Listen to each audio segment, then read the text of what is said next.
بەنامە ئەمڕۆ کەناڵی گەلی کوردستانەوە ڕۆژتان باش من ڕێبینیار ئەحمەدم بە یارمەتی هاوکارانم بڕگە و بابەتەکانی بەنامە ئەمڕۆتان پێشکەش دەکەین. بەنامە ئەمڕۆمان تایبەت دەبێت بە 29مین ساڵیادی ڕاپەڕینە مەزنەکەی گەلی کوردکان لە ئەمڕۆدا شاری سلێمانی بە تەواوی ڕزگار کرا. ڕاپەڕین نێک کە زۆر دەستکەوتی تێدا بەدەستێنرا و بەڵام خەڵک چاوەڕێوە دەکەن دەستکەوتی گەورەتر بەدەستبێنن لەو ڕاپەڕینە. ئەمڕۆ بەرنامەکەمان تایبەت دەبێت بە چەند تەوەریەکی جیاواز گفتوگۆ دەکەین لەسەر بابەتە جیاوازەکان لە چەند ڕوویەکەوە قسە لەسەر یادی ڕاپەڕینی سلێمانی دەکەین. لە تەوەرەی یەکەم باس لە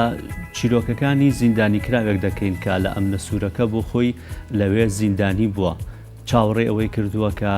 چەند ئەشکەنجە بدرێت یاخود بگاتە سلسلێدارەدان، چاوەڕێی جەلادەکانی کردووە، بەڵام لە چرکە ساتێکدا هەموو بابەتەکان دەگۆڕێت ئەو ئازاد دەبێت و کە دێتە دەرەوە ئەو شارەشی کە خەباتی بۆ کردو شۆڕشی بۆ کردو تێدا کاری کردووە بۆ ئەوەی کە بە ئازادی بژیت شارەکەشی ئازاد بووە نەک تەنها خۆی لە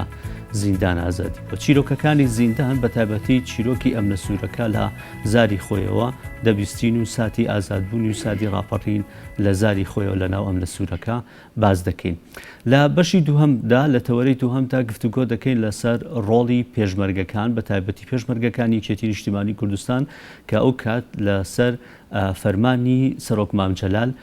سرک دامەزرا. سرک سوپای ڕزگاری کوردستان بوو کە لە چەند شوێنێکی جیاوازی باشووری کوردستان ئەم سوپایە دامەزرا بۆ ئەوەی کە هەمانگیان لەگەڵ ڕێخستنەکانی ناوشار و جەماوەری ڕاپەڕیدا هەبێ بۆ ئەوەی کە ئەوانیش ڕۆڵێکی گەوریان هەبێ. هەر لەو کاتێک کە سوپاکە دامەزێنرا چەند پێشمەرگەیەک بە شێوەیەکی نهێنی هاتنە ناوشار و شارۆچکەکانی باشووری کوردستان بۆ ئەوەی کە لە ڕۆژی ڕاپەڕیدا ئەوانیش ڕۆڵی خۆیانیان هەبێت. لە کۆتاتەوەری بەرنامەکەشماندا گفتوگۆ دەکەین لەسەر ئەو کار و ڕۆژانەی کە بۆ شاری سلێمانی کراون لە کات لە دوای ڕاپەڕینەوە تاوەکوی ئێستا کەسێکی شارەزامان لەگەڵایەکە داتای مەتر بە مەتری سلێمانی لایە لە قیرکردن لە ئاو لە ئاوەڕۆ لە پرۆژە خزمەتگوزاریەکان لەوە بەرهێنان لە کەرتی پیشەسازی لە کشت و کاڵ لەم هەموو بابەتانە ئەم داتای وردی لایە. گفتوگۆی لەسەر دەکەین لەسەر ئەو کار و پرۆژانەی کە بۆ سلێمانی کراون و سلێمانی پێویستی بە چەندین پرۆژەی دیکە هەیە. کار و پلانەکانیان بۆ خۆی ئەو ئەرکێکی حکومی هەیە، کار و پلانەکانیان بۆ داهاتوو چۆن کار دەکرێت بۆ ئەوەی کە سلێمانی بەرهەمی ئەم ڕاپەڕینە گەورە زیاتر بچنێتەوە. سلێمانی لە شارە گەورەکاندا پێشەنگ بووە لە ئەنجامدانی ڕاپەڕین و لە دەربڕینی ناڕەزایی و لە ئۆپۆزیسیۆن بوونی. ئێستا چۆن لە سایی حکومڕانی هەرێمی کوردستاندا بتوانێت خزمەتێکی زیاتر بەم شارە بکرێت. ئەمان تەوەر و بابەتەکانی بەرنامەی ئەمڕۆمان دەبێت. لە دەستپێکی بەرنامەکەمان راپۆرتێکمان هەیە دەربارەی ڕاپەڕینی سلێمانی.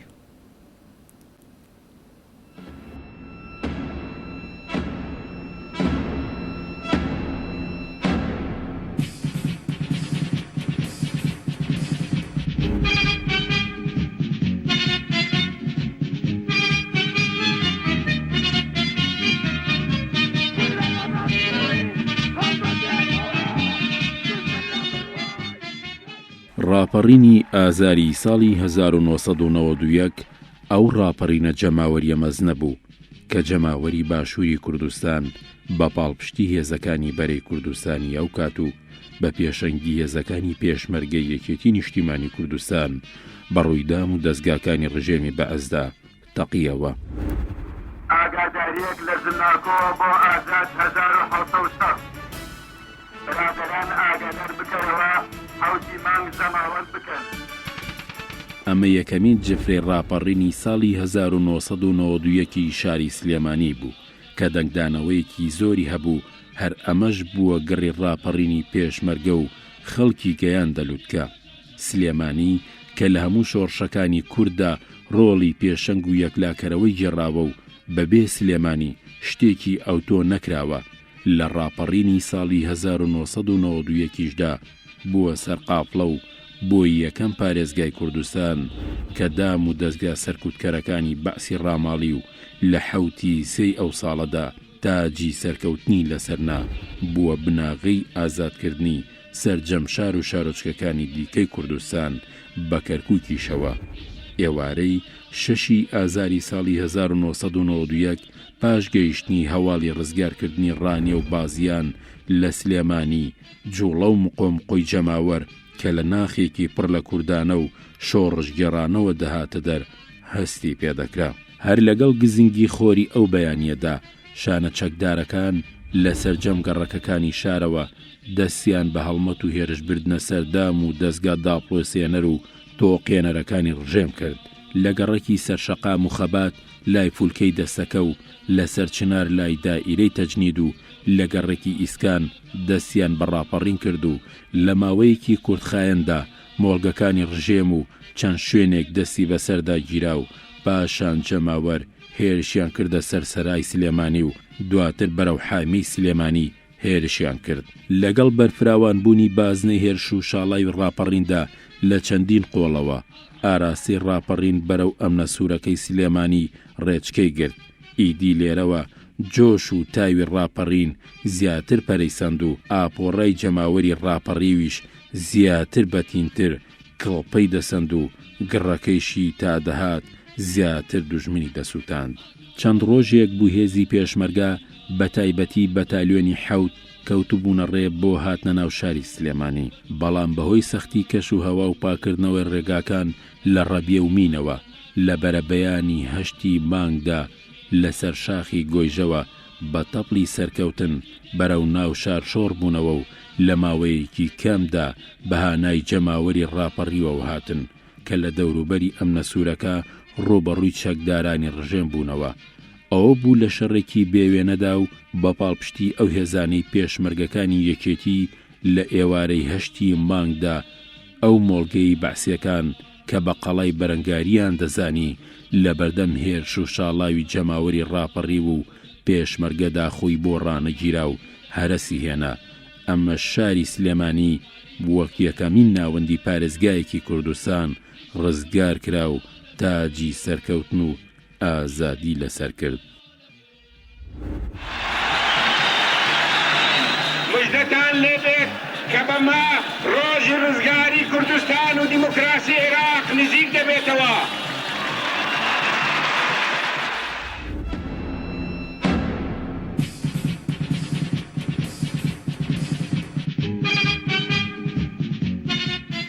لە تەوەری یەکەمی بەرنامەکەماندا باس لە چیرۆکەکانی ناو زیندان دەکەین، بە تایبەتی زیندانی ئەمنە سوودەکە. ئەو بابەتەی کە ڕاپەڕین لە دەرەوە ڕوویداوە لەوانەیە زۆر کەسمان ئاگامان لە هەندێک بابەتی هەبوو بێ ئەگەر زۆر لە وردە کاریەکانیش نەبێ، بەڵام لە ڕێی ڕاگەیاندنەکان، لە ڕێی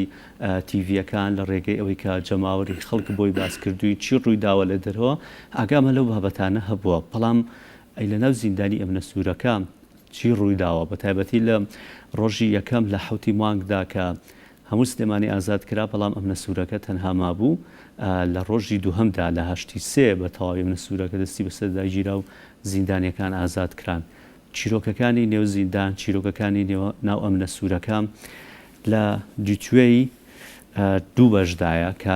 میوانەکەم دکتۆر کامەران قەرەداخیە. دکتۆر ڕۆژ باش بەخێر. ماوە زیاتر دکتۆر کامەران قەرەداخیمان ئەرکێکی گەورەی خستۆتە سەرشانی تیڤی بە تیڤی ڕاگەاندن بە ڕاگەاندن دەگەڕێ، هۆشیاری دەداتە خەڵک لە ڤایرۆسی کۆرۆنا. بەڵام ئەمڕۆ دیوێکی دیکەی ژیانی باز دەکەین. دیوی نیوەن ئەم دوو دەفتەری هەیە کە یاداشتەکانی تێدا نووسیوەتەوە کە باس لە چیرۆکەکانی ناو زیندانی دەکات. ئەمەیان لە ماوەی 6 مانگی دەستگیرکردنیان یاداوەریەکانی نووسیوە کە زیاتر لە 6 مانگ دەستگیرکرا بوو. ئەمەشیان تەنها تایبەتە بە 7 و 8 مانگ، ینی ئەو دوو ڕۆژەی کە ڕاپەڕینەکەی تێدا ئەنجام دراوە بە زمانێکی ئەدەبی جوانیش نووسیوێتی. دکتۆر باس لە وردەکاریەکانەکەین. دکتۆر ڕۆژ باش. دکتۆر سەرەتا ینی چیرۆکەکانی لەوانەیە تۆ زۆر بن، هەر لە ساتی دەستگیرکردنت و یادەوەرێکی باشیشت هەبوو بە پێی ئەوەی کە دەفتەرەکەشت ئەو یادەوەریانەی تیا ئێستا لەوانەیە وردەکاری بە وردەکاری بزانی. بەڵام پێم خۆشە ڕۆژی ڕاپەڕینەکە من پرسیار لەوە دەست پێ بکەم، دواتر لەوانەیە بچین ئەگە پێی کاتچین و بەشەکانی دیکەش. ڕۆژی ڕاپەڕینەکەیەوە لە ناو زیندانە لە ناو ئەمنە سوورەکان چۆن زانیتان ڕاپەڕین کراوە؟ جارێ هەر زانیتان ڕاپەڕین کراوە لە حوتی مانگیان ئەگاتان لە هیچ نەبوو، تەنها لەوانێت تەقەوت و قەیەکتان بیست بێ لە ژوورەوە؟ زۆر سوپاس. ڕاپەڕین بۆ ئێمە زیندانی ئەمنە سوورەکە کرابوو بە چەند بەشێکەوە. ئێمە شتەکانمان بەش کردو ئێمە ئینفرادیەکانی خوارەوە بووین ئینفرادیەکانی خوارەوە کەم بووین ئینفرادی سەرەوە هەبوو قاتی دووەم حوتی مانگ ئاگایان لە شت بووە ئاگایان لە تەقە بووە ئێمە حوتی مانگ تەحلیلمانە کرد ئەم یعنی تەحلیلەکان لەکوێوە هات چونکە قاتی خوارەوە هیچی نەئەبینی قاتی سەرەوە شتێ بینی ناو شارێ بینی یعنی ئەو قسانەی کە من بۆ نمونە لێرە نووسیمەتەوە ئەگەر یەکێ لە ئینفرادیەکانی سەرەوە بیا لە قاعەکانی کە پێوترا قاعی بڵێن 5 یا قاعی 3 پێوتۆ لەسەرەوە قاعەکان ناوی هەبووە 35 بۆ چوونەکانیان جیاوازە بەڵام ئێمە چیمان نەکرد حوتیمان کە دەستکرا بەو تەقەوشتە کۆمەڵی لێکۆڵینەوەوانە بوو لەسەر ئەساسی تێگەیشتمان لە وەزعی سیاسی کوردستان پێشەوەی من بگیرێم ئێمە باسی زۆر شت کرابوو کە ڕاپەڕین و هەموو ئەو شتانە یەکێ لەو بۆ چونانی کە ئەمانوت احتیمالی ئەوە هەیە کە مەفرەزێکی پێشمەرگە یا ڕاپەڕینی خەڵک هاتبێت و تەقەیەکی زۆر و حکومە سەرکوتی کرد و تەواو چونکە کە حوتی مانگ دەستی پێکرد شەوەکە هادی بۆ هیچ نەما یعنی شەوی حەوت لەسەر هەشت شەوەکە هیچ دەنگ نەما ئەم لە سوورەکە هادی بۆوە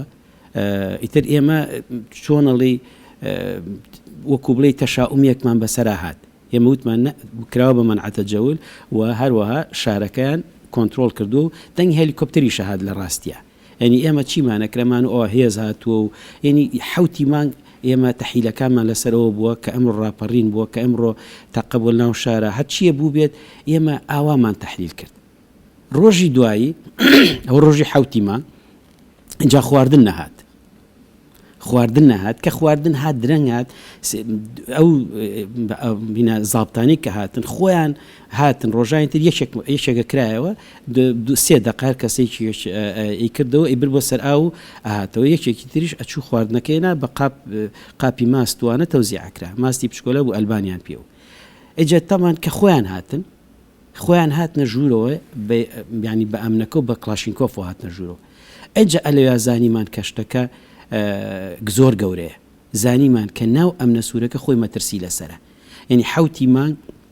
ئێمە لەو ئەو ئینفرادیانی خوارەوە تەحلیلمانە کرد تەحلیلی تەقەکانمانە کرد تەحلیلی وەستانەکەمانە کرد یعنی بۆمان بوو بە پرسیارێکی زۆر گەورە من لەو یادگاریانی 1970 سێش باسم کرد بە تەفسیل بۆ چوونەکانمان چی بوو هەشتی مانگ بەیانی زوو دەستی پێکردەوە پێم وایە هەمووین بە کاتژمێر نووسیوە 7:30 بوو لە حوتی بەیانی بێ 7:30 بوو تەقە دەستی پێکردەوە قازیفە تەقی یەکێ لە قازیفەکان زۆر بوورە ڕێگیا بووی بە پەنجەرەیەکە لە پشتەوەی نەکە پەنجەرەیەک بوو کاتی کە هاتیینە دەرەوە من خۆم چوم کاتی خۆی کامێرەیەکم بر ڕسمی ئەو قازیفەیەم گرتووە کە ڕێگیاوەتی لە تەنیشتی کوونەکە لەوانێ نازانم کیلۆیە 2 کیلۆیە نیو کیلۆ گەچ کەوتە ناو ژوورەکە ئێمەوە لەو دیوە ئەمە هەشتی مانگ ئیتر وردە کە تەقە زیایی کرد بۆ چوونەکانمانە گۆڕا ئاخر نزیکی سەعاتی 12 بۆ سیرمان کرد دەنگە هات پێشووتر جۆمان لێ بوو بانگی زەلا کەسێکیان کرد بردیانە دەرەوە لە کاتی تەقەکانە ینی هەموو ئەو کەسانە ئێمە خۆمان برا من لەم چەند هەفتەی ئەخیرە برادێکی خۆم هاتە لەو ژوورا لەگەڵمانە بوو تەحلیلمانە کرەمان و وانە بێ ئەو بوو لە نزیکی 11 و ئەمانە جۆمان لە خەڵک بوو هاواریە کرد ینی هاواری خەڵکمان پێک یعنی جۆمان لە ئەبوو خەڵک هاواریە کرد بڵێ ئەوە لە چوو ئەوە سەعات 12 جۆمان لێ بوو قاعەیەکمان لەگەڵا بوو پیان و قاعەیەک هەموو زیندانەکانی سەری شۆ بڵێن هات بۆ خوارەوە لە فترێکە جۆمان لێ بوو ئەیان قیژان هاواریانە کرد زۆرە ترساویتمە نوکو بێن بانکوژن لەوە ئەچوو ئەوان باشتر ئاگیان لە وەزعەکە بوو بێ ئەوان ئەیان زاین چی ئێمە ئەمە هاوارمان کوتمان هاوار مەکەن نوکو بێن بماکوژن ئەوان ئەیان زانی کە تازە کار لە کار دەرچووە نیتر لە دەوری 12 دقا خەڵک لە پەنجەرەکە و جۆمان لێ بوویان و کواسجنەکان یعنی لەبەر ئەوە لە کار گەیشت بۆ شتێکەوە ئێمە هەمیشە لە 1970 یعنی لەگەڵ عەقڵی خۆمان لەگەڵ سایکۆلۆجێتی خۆمانە شتەکانمان تەحلیل کرد باش لە زەکەم باسی ئەو ساتم بۆ بکەی کە هاتن دەرکای سجنیان لێ کردیتەوە ئەمجار جەلادت نەبوو پاسەوانەکانت نەبوون خەڵکی ئاسایی بوو ئاو نیشتیمانیانی خۆت بوو خەڵکی خۆت بوو یانی تۆ چاوەڕی ئازادبوونت نەکرد بێ سیرەکەی ئەمجار ئازاد کرای لە زیندانیش ئازاد کرای هاتیتە دەرەوە شارەکەشت ئازاد کراوە حەزەکەم ئەو ساتانە بۆ واسکەی هەستت چۆن بوو وەی کە ئیتر کاتژمێر دەوری بوو بە 12 ئیتر خەڵکەکە هاتە ژوورەوە یعنی بوو بە دەرگاوت دەرگاشکان و ئەمانە من لە دوورەوە کاتی خۆشی لەسەر بینە باسم کردووە لە بەرنامە ئەو ڕۆژان ئەو ساتنستی ئەو ڕۆژانی ئەمڕۆیان دروست کرد خزمێکی خۆمە بینی لە دوورەوە لە دوورە بانگم کرد کە هات ئەویش منی ناسیەوە کلاشنکۆفی پێویستی فیشەکی پێبنێ بە دەرگاکەوە خەڵکی ئاسایی بوو جەماوەر بوو هاتمونە وتم نە کەسێکمان لە تەنیشتە بوو کاک سیروانی ناو خۆعافریکە سیروان دیێ ڕەشەی ناوبوو وتم ئاسنێکی شاردبووە لە ژوورۆ وتی دووخە ئاسنم لایە ئەو بە دکتۆری و دووخە وتی دووخە ئاسنێکم لای وتم کاک سیروان ئاسنێکی لایە چوو ئاسنەکەی هێنا لەوێ دەرگاکانمان کرد کە چوومە دەرەوە دوایی لە کاتی چوونە دەرەوە وتم لە قاعەکانی سەرەوە خەڵکی لێ با بڕۆی هەر کە ڕۆیشتنی سێرم کرد دابەزینم برایکی خۆشم لەسەرەوە زیندانی بوو ئەو ژاتە خوارەوە ئەو ژاتە خوارەوە یەکتریمان بینی و ڕۆیشتین لە کاتی ڕۆیشتنەکە کە ڕۆیشتین هێشتا تەقەما بوو تەقەیەکی زۆر مابوو خەڵکەکە بەڵام ئەوەی کە سەرنجی ڕاکێشەم نەمەزانی چییە بەڕاستی یعنی خەڵک بە لێشاو خۆی تەقەیە یعنی ئەو کاتەش هێشتا هەر تەقەما بوو خەڵک بە لێشاو لەم لاولاوە سیرمە کرد بەزەم بینی ئەو کاتە ئەو خانوانی کە پیانە و دوور ئەمن و ئەمانە لە عینەکانەوە خەڵک تەقەیە کرد ئیتر کە هەر لە چواردەوری ئەمنەکە دەرچوین ئیتر اینجا بینیم تەنها ئەمنە سوورەکە مابوو شار لە حوتی مانگە ڕزگار کرابوو اینجا خەڵکی سلێمانی بۆی دەرکەوت کە قەڵای حکومەت ئەمنە سوورەکە بوو هەر بەڕاستی قەڵای دەسەڵات لە ناو شاری سلێمانی ئەمنە سوورەکە بوو ئەو هەستەی خۆت چی بوو کەیت زیندان ئازاد کرای شارت ئازاد کراوە یعنی لەوانەیە لەو کاتام بەس بینین دەوری بینی بوو یعنی کە جاری وایە یەکێک لە کارەکەرە گرنگەکان بۆ تەحلیل بینینە بەڵام من لەو کاتا کەشتم بینیوە نەمتوانێت بینینەکان تەرجومەکەم بۆ خۆشی یعنی یەتە خەیاڵم کە ئەهاتمە دەرەوە کەسێک شەهید بوو لە بەر دەرگا کاکەوت بوو کە چووم ئەو لاوەسێرم کرد کە قیناعێک بەسەر یەکێکەوە بوو کەوت بوو یعنی ڕسمەکانم لە بیرە بەڵام ئیحساسی خۆم لە بیر نییە یعنی بینینەکانم بۆ تەرجومە نەکراوە لەو کاتە هەستەکەم لە شۆچێکی خۆشی و ناخۆشییا بێتم خشتی ناخۆشت دەبینی بەس شتەکە ئەمەنە گەورە بوو ئەمەنە چاوەڕوان نەکراو بوو لەو کاتا بۆ من هەستەکەم ڕسمەکانم بۆ تەرجومە نەکراوە زۆر جارەوە پرسیارم لێکراوە لە هەستە چی بوو خۆشی هەست ئەکەی ئەو شارەی کە تۆ لە مناڵیەوە سیاسەتت تیاکر و لە مناڵیەوە تیا چەوسایتەوە لە گەڕێکی خەبات و ملازم حوسین هاتو تی هەڵاوی هەستێکی ئەو شارە ڕزگار بووە یعنی هەستت دەکرد کەشتێک ئەوەنە گەورە بووە من ئەمێ ڕۆژێ لە ڕۆژان بێتەوە خەیاڵم لە نەستا کۆمەڵێشت دروست بوو بێت کە بۆم باسکاتەوە جاریشتر بکەومە لەخەوە یەکێ بۆ بم باسکاتەوە ئەمانش ئەخوێنیتەوە هیچ ئەمان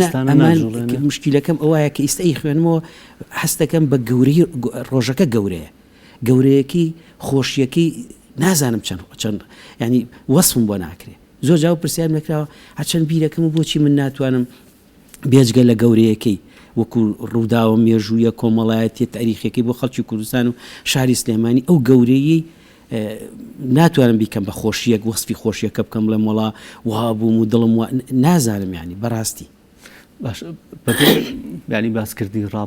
ڕاپەڕین بەبێ باسکردنی ئەمنە سوورەکە لەوان هەیە بۆشایەکی گەورە لەو بابەتە هەبێ لەوانەیە پرسیار بێ لای من لای زۆر کەسی دیکە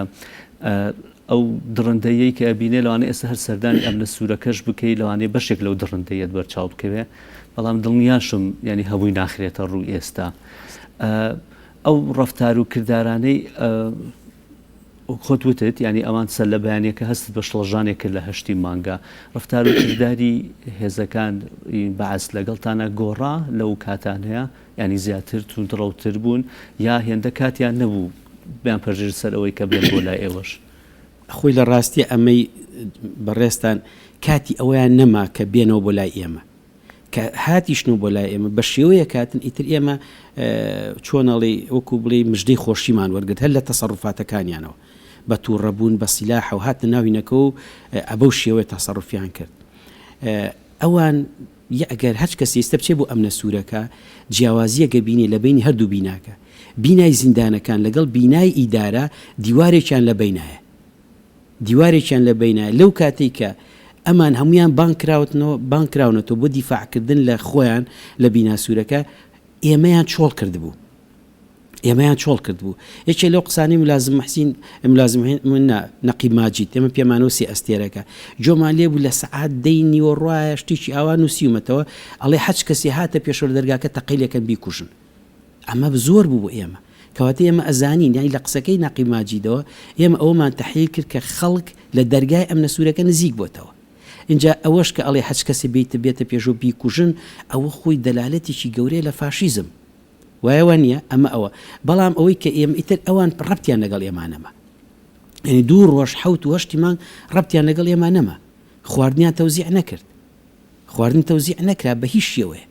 لەبەرەوە ئەوەی ئێمە یەکێک لە پرسیارەکان هەنە ئەوە بوو لە ئاخر جارە هاتن یەک کەسیان شەهید کرد هاتن گەڕان لای بەیانیەکەی 8 مانگ ناوی کەسەکەیان هێنا کە ناوی کەسەکەیان هێنا لای ئێمە ئەیانزانی خۆ ئێمە چەند زۆر نەبووین چوو بوو نەقاتی سەر و ناوی کەسەکە هێنا هێنابیانە خوارەوە بەداخەوە ڕەمیان کرد ئەو لە ڕۆژی 8 سیا یعنی هەرەوە نەفریا کەوتن یعنی دڕندەیەکەیان لێوا بوو کە ئینسانیاندا ئەگەر ڕەمیانە کرد جۆمان لێبوو ئەو هەچی پێتە پێش ینی دڕندەکەی گەشتبووە دەرەجەیەک بەبێ هیچ جیاوازیەک بەڵام ئایا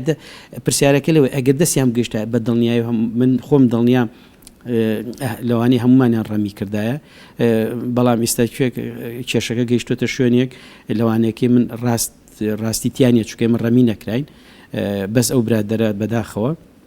مەبەستم وایە ئەوان پێشووتر دڕندەی خۆیان پیشان نابوو نەک لەو کاتە لەو کاتێک کە دەسەڵات زۆر بەهێزیش بوو لە کەس ناترسا دڕندەی خۆیان پیشان نابوو لە خواردنە لە لیانمانە لە تەعزیبمانە لە هەموو شتێکە ینی ئەوان دڕندەیەکی خۆیان فاشیستی خۆیان پێشەوەی ئێمەش بگیرێن پیشانیان نابوو لە زیندانیشا ئێمە ینی هەچی کەسێکە هات بەبێ تەعزیب دەرناچوو حتا ئەگەر خۆشی بچوای اعترافی کراشتیا هەلەیە کرد ینی کار گەشت بۆ ئەو لیان و تەعزیبانی خەڵک یانی شتێکی ئاسایی بوو لای ئەوان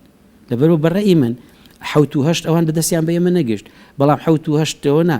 مانگێ پێشەوە ساڵێ پێشەوە بەعز بۆ ئێمە دڕندەیەک بوونیان ئەوەی پرسیارە ئەسە من هەندێک بشتیم خوێنەوە کتێبەکە لە دەفتەرە بوورە یادەوەریەکانت فریان نەکەوتوانێ بووی خوێنەوە بەڵام ئەوەی کە چاوێکم پیاخشاند بە زمانی کێدەبی جوانیش نووسراوە بە وردەکاری جوانیش نووسراوە بۆ بڵاو نەکراوەتەوە تا ئێستا پرسیارە زۆر کەس لێی کردوم یەکێ لەو شتانی من بەداخەوە کە چوومە دەرەوە هاتمەوە ڕۆژێ لە قاوەخانەیەک دانیشت بووم جۆم لێ بوو کەسێ باسی خۆیە کرد باسی زیندانی خۆیە کردول و کاتەشا بوو کە منیش گیرام و ئەوش گیراوە سیرم کرد دوایی کە ڕۆژ وتمەوە چێ بوو ناوی چی بوو بیرم کەوتەوە سیرم کرد من لە یادگاریەکان بە جۆرێ باسم کردبوو من خۆم هەچ کەسێکە هاتە ئەوێ یەکەم کەس ئەگە سیاسی بۆ ئاهێنا تۆ زێلای ئێمە لە شوێنێکە دایانە ناو ئەمانە و من چەندەها جار ینی شۆ بردومیانێتە دەرەوە لیان ناوم لەسەرەوەی لەگەڵ زیندانەکان قسەم کردووە ینی چوم لەو کاتێک کە ئەگەر بۆ نمونە مامۆستا ئەحمەد عەلی و کەمال قەراخی سەرکرابێتن بۆ بەغا لەو فترەیان چکە من ئەقدەم بووم ئاهێنایە دەرەوە لە حەج کەسێکە چوو بێتم دەرگاکەم کرێت 1 دقە پێم وتو ئەوە بکە ئەوە بکەوم ئەوە یعنی بەڵام سێرم کرد کەسێک زۆر باسی خۆیە کرد پاڵەوانێ بوو یعنی وتم بە ئێمە ناوی خەڵکەکەم هێناوە لە نووسینەکان ناوم هێناوە لەبەرەوە ئیتر سەیرم کرد ئەوانەی کە بەداخەوە هەم لێرەن هەم لە ئەوروپا گەڕانەوە بە شێوەیە باسی پاڵەوانەتی خۆیانە کردتە من پەشیمان بوومەوە لە 92 تەواوم کردووە 28 ساڵە تەواوم کردووە دوای گەشتمەوە قەناعەتی کە بڵاوی نەکەمەوە چووکە بەڕاستیش کۆمەڵی پرسیارم لێ یەکری کۆمەڵی خەڵک کە ئێستاچێ بەداخەوە دۆنچی هەندێک شت هەیە لە تا ماوەیەک ینی نهێنیە دوای ئەوە نهێوینی نامێنێ بۆ ئەوی بەرچاوڕوونی لای خەڵک هەبێ لای هەموو کەسێکە بێ ئەو زانیارانەی لای تۆ هەیە هەموو کەسێک بیبینێ یان هەندێک جار هەیە بۆ ئەوەی کە لەوانەیە تەسیل لە ئەمنی قەومی بکات ئەمانە بە شێوەی ینی کۆدێک ئەم شتانە پێشکەشەکەیت بەڵام لە هەموو حاڵەتەکان هە لەوانەیە ئەو وردەکاریانە زۆر گرنگ بۆ هەموو کەسێک خۆی لە ڕاستیە من خۆم بڕیارم ماوە کە زوو واز لە ئیشی پزیشکی بێنم ینی بڕیارم ماوە کە زۆر زوواز لە ئیشی پزیشکی بێنم کە تەمەنم بگاتە نزیکەی 60 هەر یەکسەر بە تەواوەتی واز لە ئیشی پزیشکی هێن و وازی ینی دەزەکەمەوە جاری تر بە نووسینەوەی ناوەکان لا ئەبەم ئەیکەم بە ینی ڕەمز چونکە بەڕاستی ناتوانم هەموو کتێبەکە بگۆڕم لەبەر ئەوەی یەک ناوی یەک کەس یا دوو کەس بەنیازم ینی لە ئیشی تیا بکەم هەرەوە نییە کۆمەڵێشتی ترم هەیە نووسینن ینی وەکو کتێب نامیلکەن هەندێشتی تریشت هێجگە لە دوو دەفتەرەکە ئەم دوو بە شەشت بەڵێ ئەوانە هەنێ یادگاریە چووکە چوە کاتێکە لە زیندانە ئابی کاتێک کۆمەڵێشت دەخواشتە حاڵەتێکەکە لە تۆبی نەفسیا پێوتێ پۆست ترۆماتیس ئەوە نییە دوای ئەمانە هەمووی ترۆمایە هەمووی کاریسەیە من پێم وایە نەتەوەکە لە کاریساژی بەم کۆرۆنا ڤایرۆسەوە بۆم دەرکەوت نەتەوەکە هەمووی نەخۆشی نەفسی هەیە ینی هەمووی لە مردنێک ڕاکە نازانێت چییە لەبەرەوە لەوەشا من بۆم دەرکەوت کە منیش تاچێکی هاوڵاتێکی کوردم لەوەشا بۆم دەرکەوت دوای بوونم لە زیندان خەیوان ناخۆش لە فترێکە نەم ئەتوانی بە هیچ شێوە لەسەر پشت بخەوم ینی مۆتەکەی وام بۆ ئەهات ئیتر ئێستا ینی خۆم ڕاهێناوە لەسەر دەمەخەوم ینی ئێستش جای واگە هیلاک بم بڕۆ ماڵەوە لەم ئێستا زۆر هیلاکم زۆر مێشکم هیلاکە جاری وا ئەمێ لەسەر پشت بخەوم ناوێرم ینی ئەترسم مۆتەکەم بۆ بێتەوە ینی دوای ئەوە وام لێ هاتبوو بە جۆرێک کاری تێکردوم یەکێ لەو شیعرانە ڕۆژە شعرێکی کەسێکم بینی لەوە باسی ئەو هینا ئەکات 2007 بینی کۆپیم کرد و یەکسەر لە بەرامبەری خۆشم شعرێکم نووسی کە چۆن ئەو شتەش لە ڕێک بەرامبەری شعرەکەی و شعرێکم نووسی مەبەستم ئەوەیە یادگاریەکان یادگاری زیندان یادگاری خۆش نین من پێم وایە ئێستا گەیشتنەتەوەیەکین سڕمان مێژوویکی گرنگە بەس ئێستا گەیشتمەتە قەناعەت ئەم نەتەوەی سڕی نەماوە یعنی گەیشتمە ئەمنی قەومی لە وڵاتە وجودی نییە چونکە بەداخۆ ئێمە هەموو حادیسەکان لە بەرچاومانە ینی نەتەوە و نیشتیمان چۆن بە جۆرێتە تعاملی لەگەڵاکرێ من هەستەکەم یەکیشیوەکو من لەوانەیە ئەسرارانەی کە لەوێ لەگەڵ خۆم بی بە مەقەبرەوە شانازی تر بێ لەوەی بڵاویکەمەوە دڵی مەجموعەیە چونکە هەستەکەم لیسە لە نەتەوەیەک و نیشتیمانیەکان سڕی نەماوە هیچ شتێکی نەماوە نەتەوەیەکی دەرەجە دوین ئێستا بۆم دەرەکەوێت هەموو ئینسانی کرد خۆی بە دەرەجە دووە زانێ ئێستا بۆم دەرکەوتووە لەم حادیسەی ئەخیرە ئینسانی کرد خۆی بە دەرەجە دووە زانێت لەوە بۆم دەرەکەوێت ئینسانی کورد دەرەجە دووە یعنی لەبەرەوە من دڵنیام قسەکانی جەناب و ئەو خەڵکی تریش تەرژیعی کردوم کە ئیشیت لەسەر بکەم زۆر باشە کاتی هەواڵەکانە چینە لای هەواڵەکان بەڵام هەر پرسیارێک هەر ڕەبتی بەمەوە هەیە بۆ نەوەکانی داهاتووە بابەتانە گرنگە لەوانەیە زۆر شت هەیە وەکو کەونێک بیبینن باواڵەکان پێشکەشکەین دوایی تریش لەسەر کۆرۆنا حتمما هەندێک پرسیارم هەیە لێت بکەم بۆ ئەوەی کەچووکە ئێستا بابەتەکانی یادی ڕاپەڕینەوە نەمان کردوێتەوە بە بۆنەی کۆرۆنانی ناتوانین خۆمان دوور بگرینەوە هەواڵەکان پێشکەش دەکەن و دواتر لەگەڵ دکتۆر کامران قەرەداخی بەردەوام بین.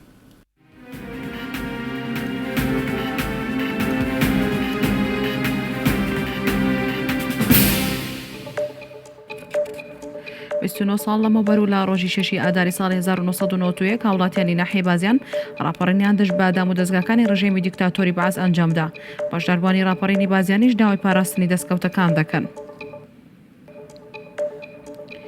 ژمارەی توشبوانی ڤایرۆسی کۆرۆنا لە سەرانسەری جیهاندا نزیک بۆتەوە لە 2000 کەس بەپێی ئامارە جیهانەکان تا سەعادەشتی شەوی ڕابردوو ژماری هەڵگرانی ڤایرۆسەکە زیاترە لە 11730 کەس ژمارەی گیان لە دەستدانیش 3462 کەسە. دکتۆر سەباح نەسرەدین بەڕێوەبەری گشتی تەندروستی سلێمانی لەسەر ئەو هەڵمەتی لە شارەکەدا بۆ ڕوبەڕوونەوەی ڤایرۆسی کۆرۆنا ئەنجام دەدرێت ڕایگەاند ناو بازاڕ و دوکانەکانی ناو شاری سلێمانی داناخرێن تەنها ئەو شوێنانە نەبێت کە گومانی ئەوەی تێدا بکرێت کە کەسی توشبوو یا هەڵگری ڤایرۆسی کۆرۆنای تێدا بووە. مەڕوان عانی وتەبێژی شانەی قێرانەکانی کەرکووک ڕایگەاند سێ لە توشبوانی ڤایرۆسی کۆرۆنا لە کەرکووک چاک بوونەتەوە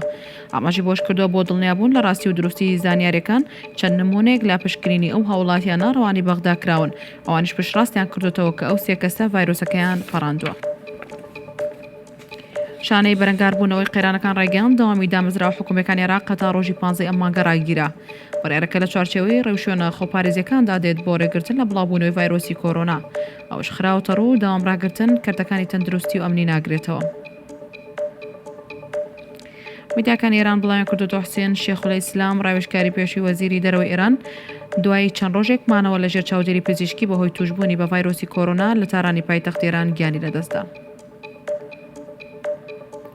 بە پێ و زانیاریانەی میدیاکانی ئەمریکا بڵاو کردێتەوە دوای تۆمارکردنی سێ حاڵەتی تری توشبوون بە کۆڕۆنا وەکەناوێک بۆ بەرەنگاربوونەوەی ڤایرۆسەکە لە ویلایەتی ماریلاندی ئەو وڵاتە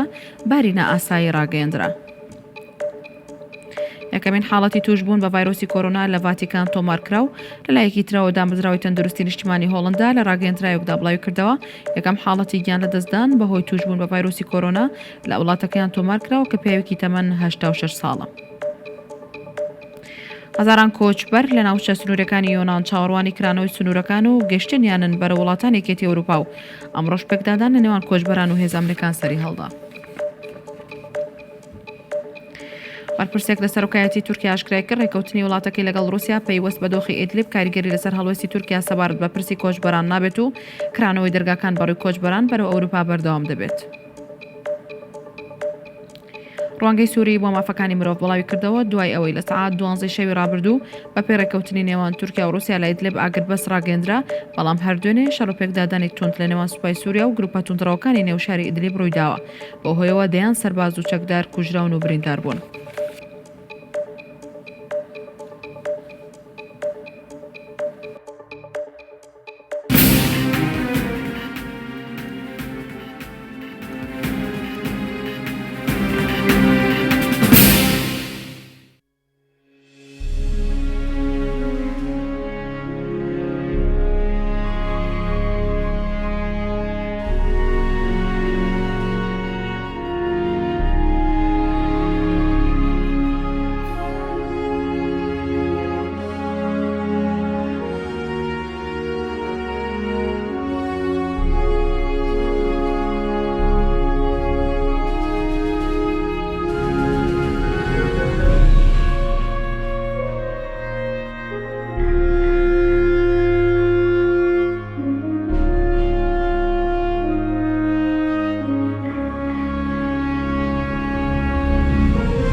درێژە بە گفتوگۆکەمان دەدەین لەگەڵ ڕێز دکتۆر کامران قەرەداخی کە زیندانی سیاسی بۆ خۆی لە کاتی ڕاپەڕینەکەدا لە نێو زیندانەکانی ئەمنە سوورەکە بووە.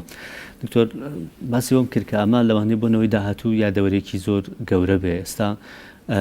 نەوەی ئێمەش لەوانەیە هەندێک شتمان بینی بێ، بەڵام نەوەیەک لەوانەیە بێت زۆر قورس بێ بڕوا بکات کە ڕژێمێکە بوو بێ خەڵکی خۆی کیمیاباران کرد بێ، خەڵکی خۆی ئەنفال کرد بێ، لە نێو زینداندا بۆ شوێ تەعاملی کرد بێ، بۆ شوێ دڕندانەیە کرد بێتی،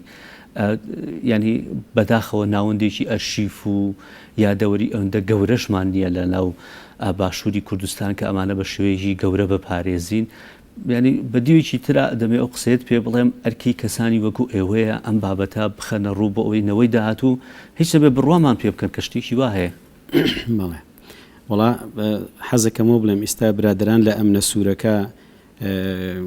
لەوێ ئەرشیفێکی زۆر گەورەی عەزیمیان دروست کردووە،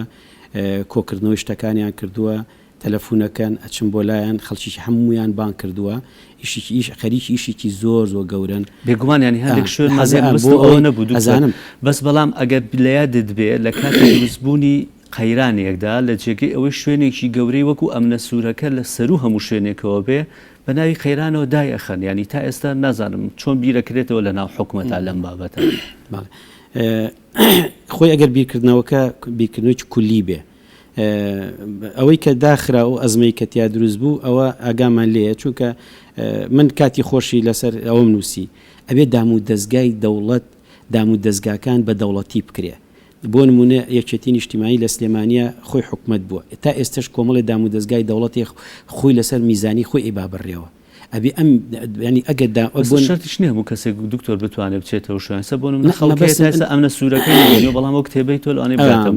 مەبەستمەوەی ئەگەر دانە ئاخرە ئەگەر ئەبێ دام و دەستگاکان هەمووی بە دەوڵەتی بێ، دەوڵەتیش خۆی لێپرساوە بێ. بە هەر حاڵواز لەوێنین یینەوە سەر ئەو شتەی کە جەناو باسیر کە ئێمە چی بکەین بۆ ئەوەی نەوەی داهاتوو بتوانێت ئیسیفادە لە ئێمە بکە.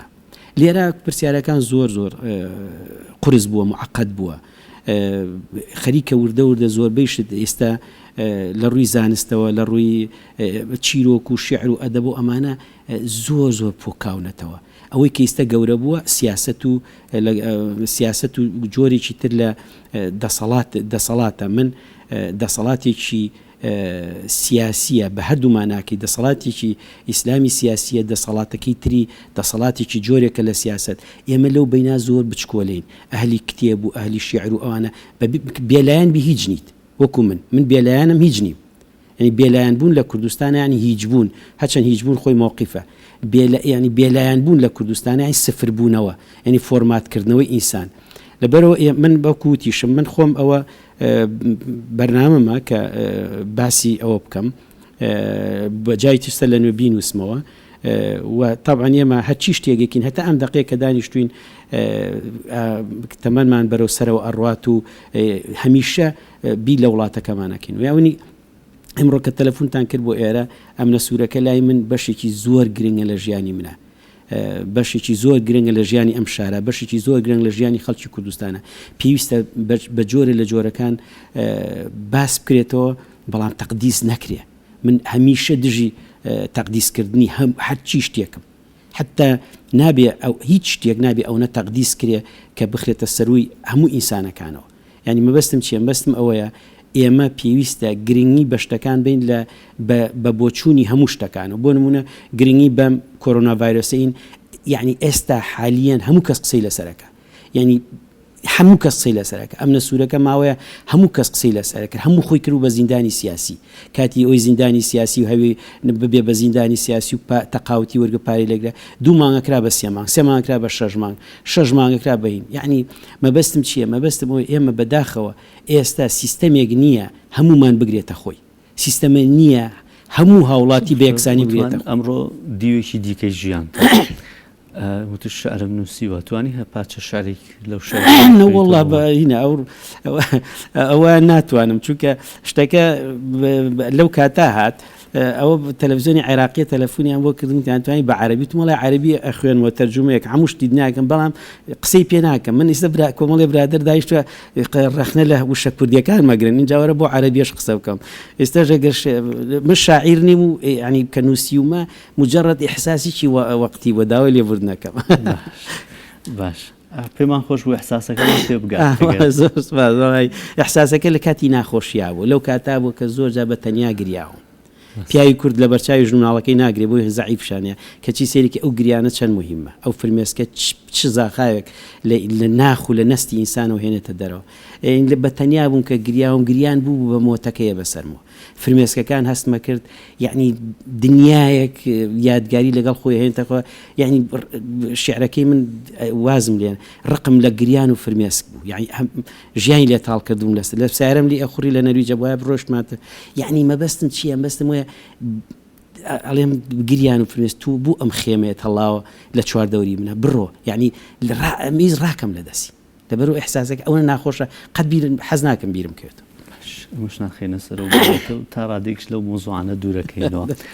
دکتۆر خوبا تاڵەبانی جێگری سەرۆکی حکوومەتی کوردستان لە یادی راپەڕین لە ڕۆژی پێنجی پامێکی بڵاو کردەوەی کە زۆر سرنجی ڕێ کێشان وتی وەک چۆن بە یەکڕێزی گەلەکەمان بەسەر ڕژێمی بەحسە زاڵ بووین لە 29 ساڵ لەمەوە پێش ئێستاش دڕیان بە خۆڕاگری خۆمان بە سەر ئەم ڤایرۆسەدا سەرەکەوین زەکەم بۆ چونێکی توێشە سەر قسەوە منیشی وارم ئەو خۆڕاگریە تەرجمە کرێ بۆ عیلم ئێمە ئێستا سیاسی ئەدیب شاعیر مەلا شێخ مشایخ هەمووی قسە لەسەر ڤایرۆسەکە سیاسیەکان وەکو ئیدارەکردنی دەوڵەت قسەی لەسەرەکەن هەر کەسە بەجانبی خۆی قسەلەکە بێمە بێ هەموو قسەکانمان بکەین بە عیلم ئێمە باسی عیلمەکەین خۆڕاگری مانای ئەوە نییە خەڵک بێتە دەرەوە سنگ ڕاپەڕێنێ خۆڕاگری ئازایەتیەکە لە ماڵەوە دانیشیت ئەبێ خۆڕاگری خەڵکی کورد ئێستا لەوا بێ تەحمل کە لە ماڵی خۆیان دانیشێ 2 هەفتە ینی ئەمەیە خۆڕاگریەکە ئەوە نییە تۆ بیتە دەرەوە سنگی خۆ بیتە بەر ڤایرۆسەکە بڵێ ئاوەرە ڤایرۆس تۆ چیت دەبووکو دەبابە خۆر پیشان هەمیشەش ڕاکی بە دوای ماسکێکا بگەڕێنێ یا بە دوای شتێکە نوشتەیەکە پێوتە ئێر دکتۆر تۆ بەدای بگەر ئەمەستمەوەیە ئەبێ خۆڕاگری خەڵکی کوردستان تەرجمەی سیاسی ئەوە بێ بۆ نمونە کاقوبادی هەر کەسێکی تر لە سیاسەتە یا لە دەسەڵاتی تەندروستیە ئەبێ بڵێ ئەم شوێنە گشتیانە شوێنی ڤایرۆسەکەن دوای مردنی ئەو مامۆستا بەڕێزە و دڵنیابوونی دوو کەس لە خێزانەکەیانە کە پێویستە ڕێزیان بگیری ئەوان دوای هاتنە پێشەوەیان و کۆمەڵی خەڵکیان ئەنی ئێمە ئێستا ئەزانین ئەم ڤایرۆسە لە دەروی کەرەنتینە خۆڕاگری مانای چی ئەبێت تەرجمەی کە بۆ خەڵک ئەبێ بە خەڵکی کوردستان بڵێ بێ زەحمەت ئێوە خۆڕاگریەکەتانەوەی لە ماڵەوە دانیشن ئەوە خۆڕاگریە تەحمولکی لە ماڵەکەی خۆتا دانیشیت ئەمە ئەو خۆڕاگری کاقوبا دەبێت ئاوا تەرجمەیکەین نۆکو خۆڕاگر لە بۆن منە حوت وەشتی سێ نابێ قەڵە باڵغی دروستکرێ ئێمە یادگاریەکانی حوت وەشتی سێ ئەبینە شوێنێکی تر با لە تەلەڤیزۆنەکانەوە قسەمان بۆ بکەن یعنی مەبەستم ئەوەیە ئەو قسەی کاقوبات کردوتی منیش هەر ئەمان قسە دیوێکی کە زۆر کەس قسە لەسەرەوەکەن ئەبێ ژیان ڕابگیرێ دکتۆر جا خۆی ئەوەی کە ئێستا خەڵگە چێ لە ماڵەوەدا ئەنیشێسەی تەلەڤیزیۆنە کاسی کتێبە خوێنێتەوە لەگەڵ ماڵ و مناڵەکە یاریەکە ئەمە چانسێکە بۆی ژیان بەردەوام بێ پیاوی وایە بە مانگیش 2 ساعت لەگەڵ مناڵەکانی دانانیشێ ئەمە ئەو چانسەیە کە ئەم پیا و ژن و مناڵانە تۆزێ بەیەکەوە دانیشن بۆی تعارف لەگەڵ یەکتریا بکەن بۆی هیچ نەبێ ئەگەر لە ژیان کتێبێکی نەخوێ کتێب بخوێن ئەگەر سەری حەڵقەیەکی تەلەڤیزیۆنی نەکوێ سیرکە ئەگەر یعنی ئەمە چانسێکی گەورەیە بۆ ئەوەی ژیان تامێکی تری بیتێ یعنی ئەمە چانسێکی گەورەیە بۆ ئینسان توانێت لە ماڵی خۆیان دانیشێ ئەو شتە خۆشانی کە هەموو ژیان باسێکە یعنی من نایەمە سەرەوەی خۆشیەکانی ژیانی سکەندناڤی بۆ کەسێکی کورد باسکەم من یعنی کە ئەو لە ماڵ و دانیشێ بە تەنیا دانیشێ قاوەی گەخوات و کتێبە خوێن سەری حەڵقەی تەلەڤیزیۆن بە هیچ بەشەرەتی ناگۆڕێتەوە لەبەرەوە ئێمە ئەڵێن بێ زەحمەت بچۆرە ماڵەکەی خۆت مەچۆرە شوێنە گشتیەکان قەرەباڵغی دروست مەکە تەنها چارەش ناکرێت دکتۆر کامەرەمان لەگەڵان نەبی و باسیێنێ کۆرۆنا نەکەین دکتۆر ئەم ئەوکە حاڵەتی کە دوێنێ ڕوویدا ڕۆژی هەینی ینی دوو حاڵەت بوو دوو حاڵەتی زۆر کەس بە دوو حاڵەتی زۆر سلبی ناویان برد ئەوەی کە نوێژی هەینی لە ناو مزگەوتەکان قەدەخە کرا بەڵام هەندێک کەس چوون لە بەردەم دەرگای مزگەوتەکە یاخود لە شوێنێکی دیکە کۆبوونەوە تەجەمعی خۆیان هەر کرد و نوێژیان کرد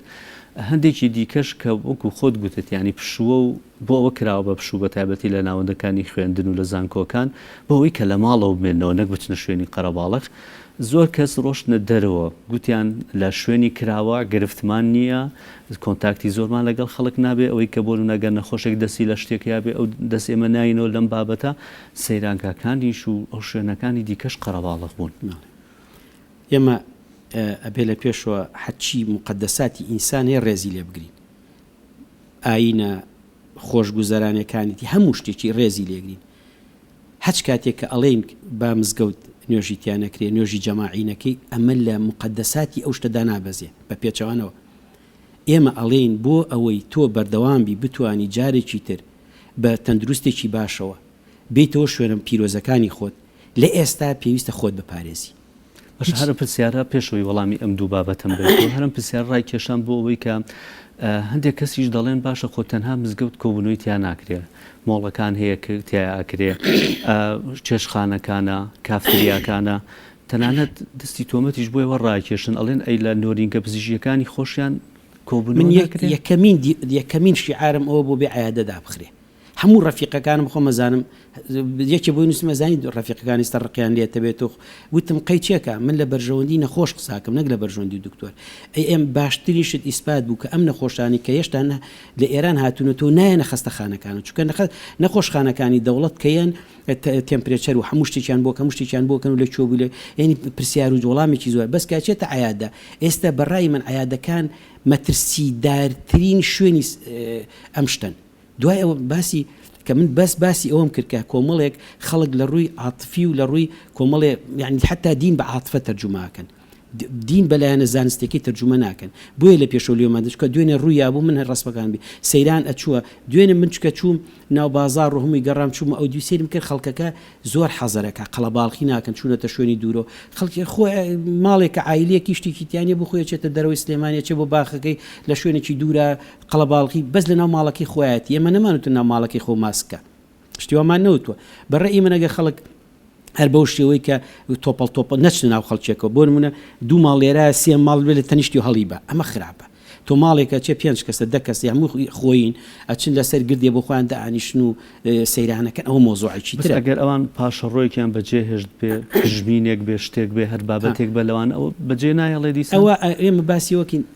پرسیارەکەمان ئەوەیە دوای ئەمانە هەمووی خۆی پرسیار و جوابە یعنی ئێستا من حەزەکەم لەو بەرنامەی کە ئەم ئێوارێ ساعت 7 لە کورسات زۆر باسی مواضیعەکەم ئەمانە پرسیاری گلۆباڵین پرسیاری جیهانی پرسیارەکان تازە لە کوردێک چۆتە دەرەوە ئێمە چۆن تەعامل لەگەڵ ئەمانە بکەین ئێمە نامانوێت هەرچی خەڵکە ئەگەر کەسێ بتوانێت لە ماڵەوەدا بنیشێ و ئەباسی ئەومان کرد ئەو خۆشگوزارانی خۆشی کە تۆ لە ماڵەوەدا ئانیشیت ئەو هەموو شتە خۆشە ئەکەی لەگەڵ ماڵ و مناڵی خۆتا ئەو هەموو دانیش نەخۆش ئەو هەموو یاری کۆنکەن و دۆمینە و تاوڵە و خوێندنەوە بە هەشتێکە خۆت خەریکەکەیت ئەمە چانسێکی گەورەیە بۆی ئینسانی کورد بتوانێت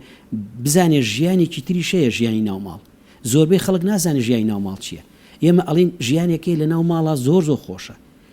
یعنی یەکەمین شت من ئەڵێم پێ ناڵێم مەچۆ لە مەطعم وا بکوم من ئەڵێم مەطعم داخە پێ ناڵێم ئەڵێ قاوەخانە لەگەڵ کاتمان نەماوە دکتۆر ببورانی تو ئێستا لەگەڵ داخستنی دۆنیگە پزیشکیەکان و کافتریا و تەنها باڕ و چێشخانە و هەموو ینی مۆڵەکان بەڵێ یەک شتی هەر شتی قەرەباڵغی تیابێ سێ کەس بوو بە چوار ئەبێ دابخرێ لە ئێستا چووکە خەڵک تەوەقوعی کارەساتێکی زۆر گەورە ئەکا بەڵام من ئەم قۆناغە تا چەند بەردەوام بێ خەڵک بۆ ئەوی چونکە خەڵکە لێ نازانم من 2 هەفتەیە 3 هەفتەیە هەفتەیە کە ماڵێکە لە ماڵەوە کەس نازانێ یعنی ئێستا من دوێنێ چوو بە تەفاسیل چوومە کۆمەڵێ زاراوەی پزیشکیەوە کە بەکار هاتووە چوومە ناو قسەی مناقەشەی وڵاتەکانەوە لە ئەڵمانیا مناقەشە لەگەڵ پرۆفیسۆرەکە لە نەرویج مناقەشە لەگەڵ وەزعەکە لە ئیتالیا مناقەشە لەسەر وەزعەکە ئێران معلوماتمان زۆر کەم پێگا بەداخەوە بەڵام ڕقممان پێگا لە ڕێ WHO سیرێکی مناقەشەکان هەرم پرسیارانەیە ئایا چە نەخایەنێ تا ئێستش نازانین بەڵام زۆربەی ئەو یەکێک لە بەڵێن پایلۆتەکانی ئەوروپا منیش هەمان ڕەم هەبوو پێشتری ژوتومە هیچ ڤایرۆسێک ناتوانێت بە بەردەوامی بڕۆ ئاوە شتیوان نییە بڵێ مانگی 3 و 4 و 5 و 6 و 7 و 8 شتیوا لە مێژوار ڕووینەوە شتیوا لە مێژوار ڕووینەوە لە مێژووی ڤایرۆسە هەموو ڤایرۆسی لە شوێنە ئەوەستێت لە شوێنێکە ئەوەستێت من ڕای خۆم وایە لە کۆتایی مانگی 5 لە کۆتایی مانگی 5 ئەم ڤایرۆسە هیوارم ڕەکەم ڕاست بێ و چووکە لەسەر ئەساسی هەموو ئەو بۆ نمونە من سەیری هینم کردووە لە سینا چەند ئارتیکل مەقالە نووسراوەتە 51 مەقالە ئەگەر فریاش ناکەم بخوێنم ئەبێ بچم ئەبستاکەی بخوێنمە بزانم ئەمان ئەڵێن چی بۆ نمونە لە ئەڵمانیا دوێنێ قسەیە بڵاو بێت و ئەڵێ گوایە فلان پرۆفیسۆر لێ کوشندنیە لێکی لە جەریدە کوردەکانی خۆیان تەلەڤیزیۆن باشە من پێشتر شتەکانی بخوێندێتەوە پێشتر پشتی ئەم پرۆفیسۆرم خوێندێتەوە کە یەکێکە لە هەرە عەزیمەکانی کە خەریکی ڤایرۆسە بە تەفاسیل باسیەکەم لە فرسەتێکی ترە یعنی لەبەرەوە ئێمە مەترسی هەموو دنیا ئەڵێ مەترسیە ئاواسیرەکەی لە سینەوە بڵاو بووە بۆ هەموو دنیا کەواتە ئەمە بڵاوبوونەوەیکی زۆر خێرایە مەترسیە ئەوە تا لە فەڕەنسا نسبەتی مردن زیاد بوو لە ئێران بچن بۆ سەیرانگاکان خەڵک یان ئەوەش نابێ بچن نەخێر من لەگەڵ ئەوای کە بۆ نمونە بە تەواوی ئەوانە هەمووی مەنع بکرێ خەڵک بەستەنها لە ماڵەوە بمێنێتەوە من دوێنێش لە قسەیەکە وتم لەوانەیە پێی بوترێ سووکە منعەتە جەولێک سووکە یعنی کە منعیتە جەول وشێکی سیاسیە وشێکی عسکەرتاریە وشێکی دیکتاتۆری فاشیستی بۆی خەڵکیش نەترسێنێ ئێستا تۆ ئەم قسەیە بکەی لەوانەیە خەڵک یەکسەر پەلامار با بچێتە ناو مارکێتەکان و شوێنەکان شت بکرێت و ئەزمەیەکی گەورە دروست ببێ ئێمە هەچ قسەیەکەین هەچ قسەیەکی ئێستا من بۆ نمونە هەر لەم شوێنە دانیشتوم هەتا ئێستا وەزعی شارەکەمان باشە ئەوەی کە نەباشە ئێمە کەیسی حاڵەتێکمان بۆ دروست بوو لە سلێمانیە کە نەمانزانی ئەم حاڵەتە یان تەشخیصکردنەکەی چۆتە عیادی برادێکی ڕەفیقی خۆمانەوە باشە کەواتە ئێمە ئێستا مەترسیەکمان هەیە لە شارە ئەم مامۆستایە نمونەیەکە لە خەڵکەکانی تر خەڵکی تری ژاتۆتەوە تا ئاسایشی ئەعلانی کرد تا ئێستا زیاتر لە 20 کەسیان گرتو قاچاقچی ڤایرۆسە ئێستا ڤایرۆس لە ئێرانێنن بۆ کوردستان ئەم مجریمانە من نازانم بە چ قانونێ قاچاقچی ئینسان یعنی قاچاقچی ڤایرۆس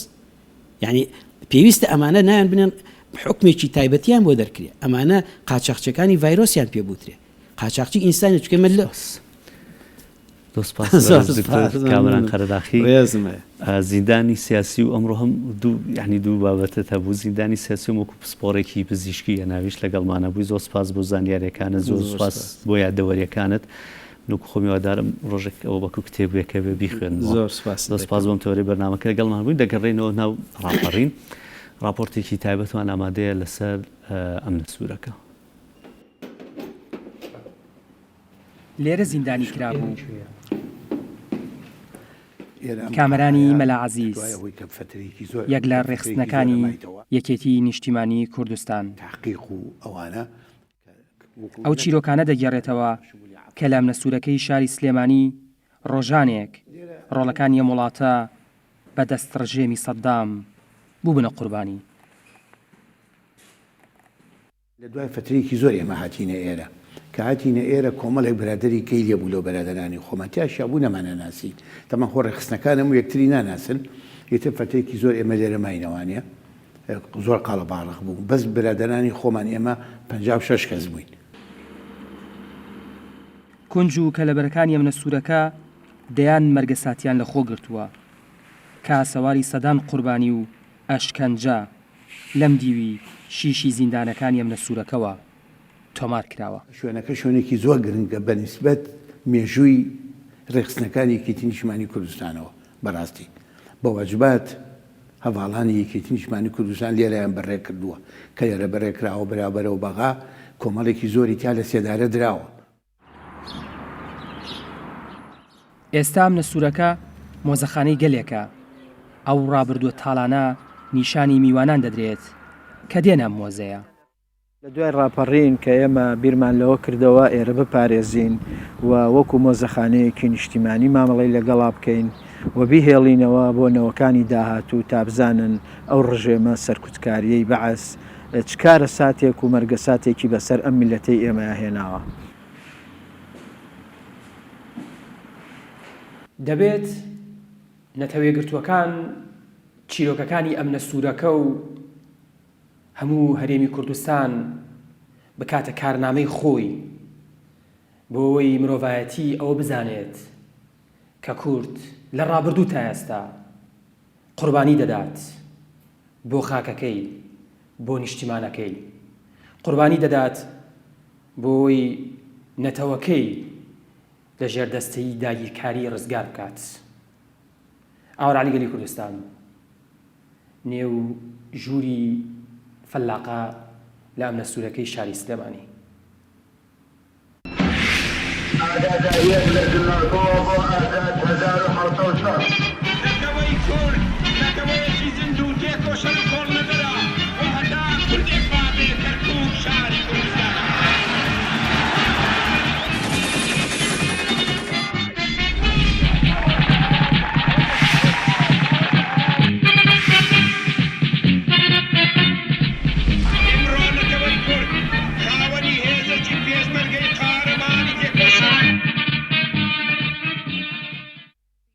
Circuit for the Reuters. راپۆرتێکی دیکەمان ئامادەیە دەربارەی ڕۆڵی یەکێتی نیشتیمانی کوردستان لە ڕاپەڕیندا.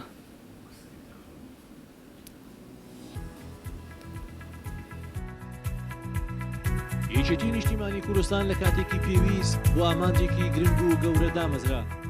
کاروانی پەسەروەری یەکێتی بەڕابەرایەتی سەرۆک مامجەلالی ڕابەری گەورەی نەتەوەی کورد لە قۆناغێکدا کە هەمووان ئومێدیان لەدەستدا بوو ڕێگای ڕۆشنی ئازادی گرتەبەر و سەرۆک مامجەلالی ڕابەریش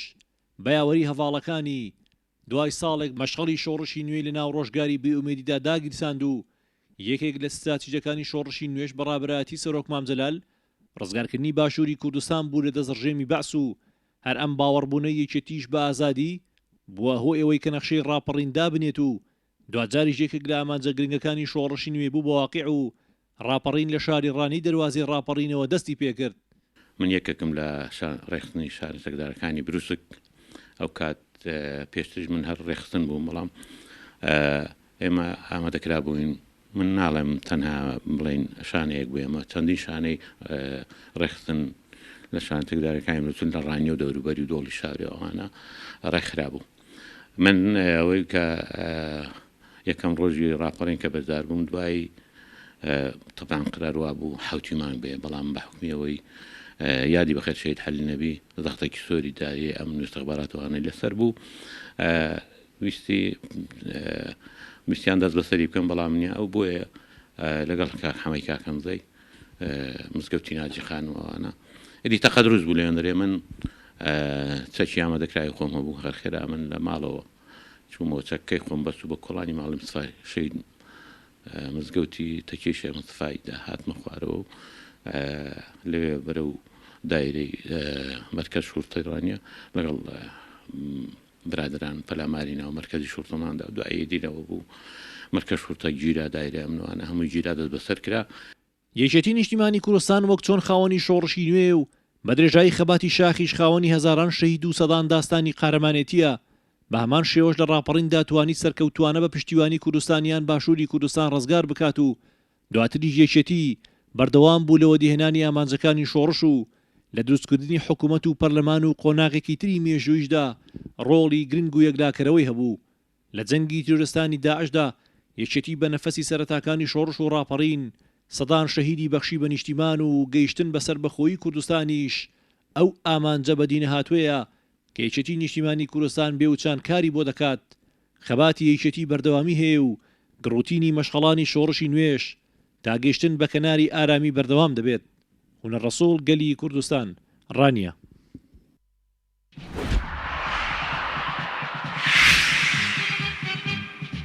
ئاگاداریەک لە زنارکۆوە بۆ ئازاد 1970 برادران ئاگادار بکەوە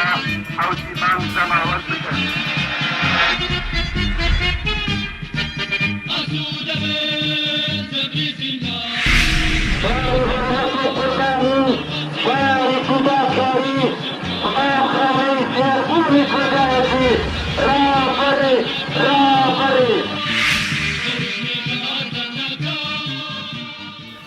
لە دوای پرۆسی ئەنفالێکێتی نیشتیمانی کوردستان ڕاستەخۆ بیری لەوەی کردەوە کە ئەیتر چی دیکە نابێت چاوەڕێی ڕژێمەیەکی دڕندەی هاوشێوە بکرێت کە حکمی باشووری کوردستان و ناوچەکانی هەرێمی کوردستان کات لەبەرەوە هەر لە دوای پرۆسی ئەنفالەوە پلانی ئەوە دابدرا لەگەڵ کیمیابارانی هەڵەبجەش کە پلانی ئەوە دانرا کە دەبێت ناوچەکانی باشووری کوردستان بە تەواوی لە دەستی ئەو ڕژێمە دڕندەیە ڕزگار بکرێت. لەسەر فەرمانی سەرۆک مامجەلال بۆ ئەو مەبەستا چەند شانەیەکی نهێنی چەند پلانێک چەند بابەتێک ئامادەکران. یەکێک لەو بابەتانی کە ئامادەکران و سوپای ڕزگاری کوردستان کە ئەو کاتە بە سرگ دەناسرا ئامادەکرا کە چەند تیپێکی هەبوو لە هەرێکێ لە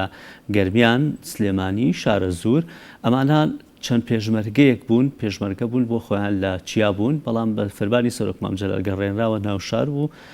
چەند ئامادەکاری و چەند پلانێکیان کرد بە ئەو ئامادەکاری ئەو پلانانەی کە ئەم سوپایە و ئامادەکاریەکانی یەکێتی نیشتیمانی کوردستان بە شێوەیەکی گشتی و ڕۆڵی یەکێتی نیشتیمانی کوردستان لە ڕاپەڕیندا لە پاڵ خەڵکی جەماوەری ڕاپەڕیوی کوردستان لەگەڵ بەڕێز سامی جەمال قەرەداخی بەرپرسی سوپای ڕزگاری کوردستان سرک لە سلێمانی باز دەکەین. کاک سامی ڕۆژ باش بەخێر بێن. سپاس دەکەم. راپۆرتەکەشمان هەر لەسەر ڕۆڵی یەکێتی نیشتیمانی کوردستان بوو لە ڕاپەڕیندا. ئێستا زۆر لایەنی سیاسی یعنی ئەو گومانی تیان نییە لایەنە سیاسیەکان بەشداریان کردووە لە ڕاپەڕیندا لایەنە سیاسیەکانی دیکەش بەڵام یەکێتی نیشتیمانی کوردستان شانازێکی گەورەی پێبەخشرێت کە ئەو پلانگێڕ و ئەندازیاری ڕاپەڕینەکە بووە. ئەمە زۆر ئێوەکو کەسانی ناوی یەکێتی نیشتیمانی کوردستانەکو پێشمەرگە دینەکان و بەرپرسەکان ئەم قسەیە باز دەکەن. چ بەڵگەیەکتان پێ لەسەرەوەی کە یەکێتی نیشتیمانی کوردستان پلاندا ڕێژەر و ئەندازیاری ڕاپەڕین بووە؟ بەڵێ سپاس بۆ تۆ لە پێشەکیە درود لە گیانی پاشی گشت شەهیدانی ڕاپەڕینەکە شەهیدانی پێشمەرگە و جەماوەر کە هەڵمەتیان برد سڵاو بۆ گشت شەهیدانی یەکێتی نیشتیمانی کوردستان و شەهیدانی کوردستان بە تایبەتی هەروەها سڵاو بۆ گیانی پاشی هەواڵی بەڕێزمان هەواڵ مامجەلال کە ئێمە درێژە پێدەری ڕێباز دەکەین. یەکێتی نیشتیمانی کوردستان لە دوای ئەنفالەکان و سوڵکردنی ناوچەکان لە سنووری سلێمانی و هەولێر و شوێنەکانی کە و لە گەرمیان بیری لەوە کردەوە کە ئەو بۆشایی کە دروست بوو پێشمەرگەی لێ نەما بوو چەند تیپێ دروست کات بۆ ئەمە بەسە لە سنووری سلێمانی تیپی سرکی ژمارەیەکی سرک یەکەم تیپ کە دروست کرا بە سەرپەرشتی یەکێتی نیشتیمانی کوردستان. ئێمە نێراینەوە بە سەرپەرشتی تیپێک بە هەماهەنگی لەگەڵ ڕێکخراوی ئەو کاتەی سلێمانیە ڕێکخراوی کۆمەڵی ڕەنجەران بۆ کاتە دوای بۆ یەکێتی نیشتیمانی کوردستان لەسەر ڕێنمایی هەواڵانی مەکتەبی سیاسی و بەڕێز هەواڵ مامجەلال و بەڕێز کاک نەوشیروان بۆ کاتە کە ئەو تیپانە دروست کرا. ئێمە لە سنووری سلێمانیا تیپی ژمارەیەکی سرکمان دروست کرد کە حەڵقەیەکی وەسڵمان هەبوو لەگەڵ ڕێکخرا و لەگەڵ لە دەرەوە بەهۆی کاک حەمەنووری نابێت هیچ کات ئێمە ڕۆڵ کاک حەمەنووری لە یاد بکەین. کاک حەمەنووری گەرمیان ئامادەیەکی زۆر کرا لەو بماوەیە کە پێش سەسکار دژمن کە دایمە پێشمەرگە هەیە ئێمە چەندەها چالاکیمان ئەنجامداوە لە ناو شاری سلێمانیە بەنە ئەوەی پێشمەرگەکانی دەرەوە بۆی نەزان کە پێشمەرگە لە ناو شارە نەماوە لە سنوورەکان نەماوە لە دەمەدەمی پێش ڕاپەڕینیشە 3 مانگ پێشەوە ئێمە نووسراوێکمان بۆ هات کە خۆمان ئامادە بکەین بۆ ڕاپەڕین لە ڕێگەی ڕێکخراوی سلێمانیەوە کە بۆ مەبەستە چەند هەواڵێک لە سەرکردایەتی و لە ناوچەکانی کەی سنووری سلێمانی لەگەڵ سنووری پارتیزانەکان کە ڕەبتیان هەبوو بە ناو شارەوە ئەوانە قسمێکیان هاتنە ناو شارەوە وەبزانام لەوانیان ڕدیشیان کە خالی ڕەزاوان بوو جیازیان هێنایە ناو شار بۆی ڕەبتەکە زیاتر بێت یعنی خۆ ئامادەکردن یەکێتی و نیشتیمانی کوردستان بۆ ڕاپەڕین هەر لە خۆی و عەفەوی نەبووە هەڵبهین بێت پێشتر دراسی بۆ کرابوو پێشتر چەندەها کۆبوونی لەسەر کرابوو ئێمە هەفتانە کۆبوونیان پێکردین بە تایبەتی من لەگەڵ کاک حەمەنووریە کاک حەمەنووری هەموو تەوجیهانەی لەسەرەوە هاتە خوارەوە پلان و ئامادەکاریەکانتان چی بوون کاک سامیانی بۆ کاتی ڕاپەڕین پلان و ئامادەکاریەکانمان ئێمە بە ڕاپەڕین ئەو برادرانی کە لەگەڵمان بەر من تیپەکەم 15 کەس بوون لە ناو شاری سلێمانیە جێگرەکەم ڕەزاق حاجی ئەحمەدی قالەقەسا بوو کۆبوونەوەیەکمان کرد تەوجیه ماپیان چەند مەفرەزەیەکمان لێ دروستکردن ئەو مەفرەزانیش ئەو چەکانی کە لامان بوو بەنهێنی پێشتر هێنابوومانە ناو شار ئامادەمان کردن لە دوای ئەوە ڕۆژی حوتی سێ لەلایەن ئیزگەکەەوە ئێمە بروسکەمان بۆ هات پێشتریش کاک حەمەنووری شێوەی بروسەکەی پێوتم بە چۆن شێوەیە خۆمان ئامادە بکەین یەکەم هەڵمەتی ئێمە وەکو تیپی سرک وەکو یەکێتی نیشتیمانی کوردستان کە پلاندا ڕێژەری ڕاپەڕین بوو هەڵمەتمان بر بۆ سەر مەکتەبێک لە سنووری شەیدانی زەرگەتە کە 3 دۆشکەی لەسەر بوو ئێمە کە چوونە ئەوێ چەندها خەڵشکەیشی لێ بووانە بە هەڵمە بە هاوکاری ئەوان و خۆمان تاونیمان ئەو 3 دۆشکەیە بگرین لەسەر مەکتەبەکەی شەیدانی زەرگەتە کە قوتابخانەی شاکر فەتاح بوو لێوە کاقایرم ناسی من قایقاغێری باخی سەر و کە ئەوی شاتبوو ئافرەتێکی شێرژنی لێبوو خێزانی حەسەن گەڵاڵی وەزان وەفاتی کردووە تەنانەت ئافرەت و مناڵیش ئێرشان بردبووینەکە توانیمان ئەو دۆشکانە بگرین دۆشکەکانمان حاضر کرد بۆ سەر سیارەمان دەستکەوت یەکەم هەڵمەتی ئێمە وەکو یەکێتی نیشتیمانی کوردستان لەو سنووراکە پێمان سپێرا بوو بارەگای ئەنفالەکەیان پێوت کە ئێستا سەنتەری گەنجانە لە بەختیاری توانیمان لەگەڵ چەند هەواڵی کار ئێمە لە قۆڵی بەرامبەریەوە هێرشمان بوو لە چەند شوێنی گەیشتەوە هەواڵانی کە یەکێتی نیشتیمانی کوردستان کە پێشتر ساز و ئامادە کرابوون ئەوانە توانیمان لەگەڵ جەماوەری ڕاپەڕیوە لەگەڵ خەڵکە چەگارانی کە پەیوەندیان کرد بە ڕیزەکانی یەکێتی نیشتیمانی کوردستان لەو کاتە یەکەم هەڵمەتمان بۆ سەر ئەو بارەگایە بوو توانیمان ئەو بارەگای بە سماوی چەند سعاتێک کۆنتترۆل کەین چەکی زۆری تیا بوو چەگانە دابشکەین بەسەر ئەو برادرانی کە چەکیان پێ نەبووانە لەوێ ئێمەش برینار و شەیدمان ناشەید جەبات لە بەردەم ئەنفالەکە لێ لەگەڵەما شەید و شەید لێری ساڵح میرزا لێ برینار بوو کە قارەمانانە سەر و دۆشکە ئەو دۆشکەی کە ئەو شوێنی پێگیرە ئەو لێ برینار بوو بەڵێ کاکسامی پێشتر ئێوە حتمما ینی ئامادەکاریوەکو خۆت وتت ینی بابەتەکە پلاندا ڕێژرا بوو پلانتان بۆ کردبوو ئامادەکاریتان بۆ کردبوو ژمارەی سوپای ڕزگاری کوردستان سەرکە لەناو شاری سلێمانیا بوون چەند کەس بوون ئەگەر خۆشت بە تەقدیری بێ لەوانەیە داتایەکی تەواوت لا نەبێ چەند پێشمەرگەی یەکێتی نیشتیمانی کوردستان بەشداریان لە هاتنە ناو شارەوە بەشداریان لە ڕاپەڕینەکە کرد چەکی پێویستان پێشووتر ئامادەکرد بوو ئەو جۆرە چەکانە چی بوون کە پێشتر هێنابوونتانە ناو شار ئەو ئێمە پێشتر خۆمان ئامادە کردو وەکو تیپی ژمارەیەکی سەرێک 15 کەس بووین وەگوتم دابشمان کردو بەسەر شوێنەکان پشتێری و تیپە بووی بەڵێ من لێ پرسایی و تیپە بووم تەرتیب بدیم و کاک ڕەزاق لەگەڵ مەفرەزەیەکە لەگەڵ کاک لەتیفە سەرپەرشتی مەفرەزەیەکیانە کرد بۆ هەڵمەت کوتانە سەر بنکەی شێت ڕسمانەوەی کەیسەش ئاسایشی لێیە چەند تیپی سر کرد لە ناو شاری سلێمانیا بوو 3 تیپ هەبوو لە ناو سلێمانیا یەک تیپ تەنها یەک تیپ کەمە 15 کەس بووین لە ناو سلێمانیا لە شارە زور تیپێکمانە بوو بە سەرپەرشتی کاک فارس و کاک محەممەد حاجی ساڵح لە گەرمیان ئەبوو عەلی و کاک محەممەدی شین بەڵێ ئەوانەمان لەگەڵا بوو ئەم تیپانام هەرێکێکتان ینی پێشووتر شوێنتان بۆ دانرا بوو شوێنتان بۆ دیاری کرا بوو کە ئێوە پەلاماری ئەو شوێنانادەن بەڵێ ئەمە خۆمان وەکو تیپی ژمارەیەکی سرک ئەو شوێنەی پێشتر نەوت وەگوتم چەند ڕۆژە لەو پێشەمە کۆبنەمان کردبنی هەنی لەو غاباتەی کە ئیستا بارەگای گۆڕانی تای من و کاک حەمەنووری خوتەکەی پێوتم چی بکەین و چی نەکەین ئەو بەڵگانی کە لامانەی سەر بەرداخۆنم هێناوانە ینە بەڵگە هەیە بە ئیمزای هەواڵ مام جەلال کە تیپی ژمارەیەکی سرک ئێمەی ناسانوانە بە ئیمزای بە هەواڵ بەڕێز مام جەلالە ئێمە وەکو ڕێکخراوی سلێمانی تەوجیهێنێ لە ڕێگەی کاک حەمەنووری و پێمانە گەشتەوە شوێنەکانمان بۆ دیاری کرابوو من ئەو شوێنە بۆ دیاری کرابوو کە لێبێ بەڵام دواتر کە زوو دوای ئەوێ سقوتی کرد توانیمان ئەو دۆشکەیە و ئەو پێشمەرگانی کە لەگەڵمانە ئەو خەڵکە ڕاپەڕیوش کە هاتنە شوێنەکە و چەکمانە پێیان توانین هێرشێک بەرین بەرەو ئەم نەسوورەکە. ینی ئەوەی لەو ئەرکەی کە زیاتر بۆ خۆتان تانی وەڕۆکی خۆتان تەواو ئەمە تا سعادێگەرچی خۆمان تەواو کرد شوێنی خۆمان دوایی وتیان ئەم نەسوورەکە ماوە ڕۆژی دوم ئەم نەسوورەکە گیرا بەڵام ئێمەش بەشداری لە بارگایان فالەکە و خوێندنگای شاکر فەتا ئەو شوێنی کەتان بۆ دیاری کرا بووە بەس نه بەڵام لە ڕێگەمانە چەند شوێنیچکە هەبوو ئێمە توانیمان کۆنتترۆلیکەن بۆ نمونە ئەو شوێنی کەیستا یUN تا ئەو بارگایە ئەوە لەویش هەبوو لەوێ هەتاک هونەرمەندێک ئاریوانی عمەر دەوڵە لەوێ شەهید بوو توانیمان ئەو شوێنی کە تاقانی لێکرێت سکوتی لە بەرەوەی دۆشکەمان پێ بوو دوای لێ هەڵمەتمان برد بۆ ماڵی ئەم خاڵێکە گرنگ بێ ینی ئەو شوێنانەی کە لە سلێمانیا دیاری کرابوون بۆ ئەوەی کە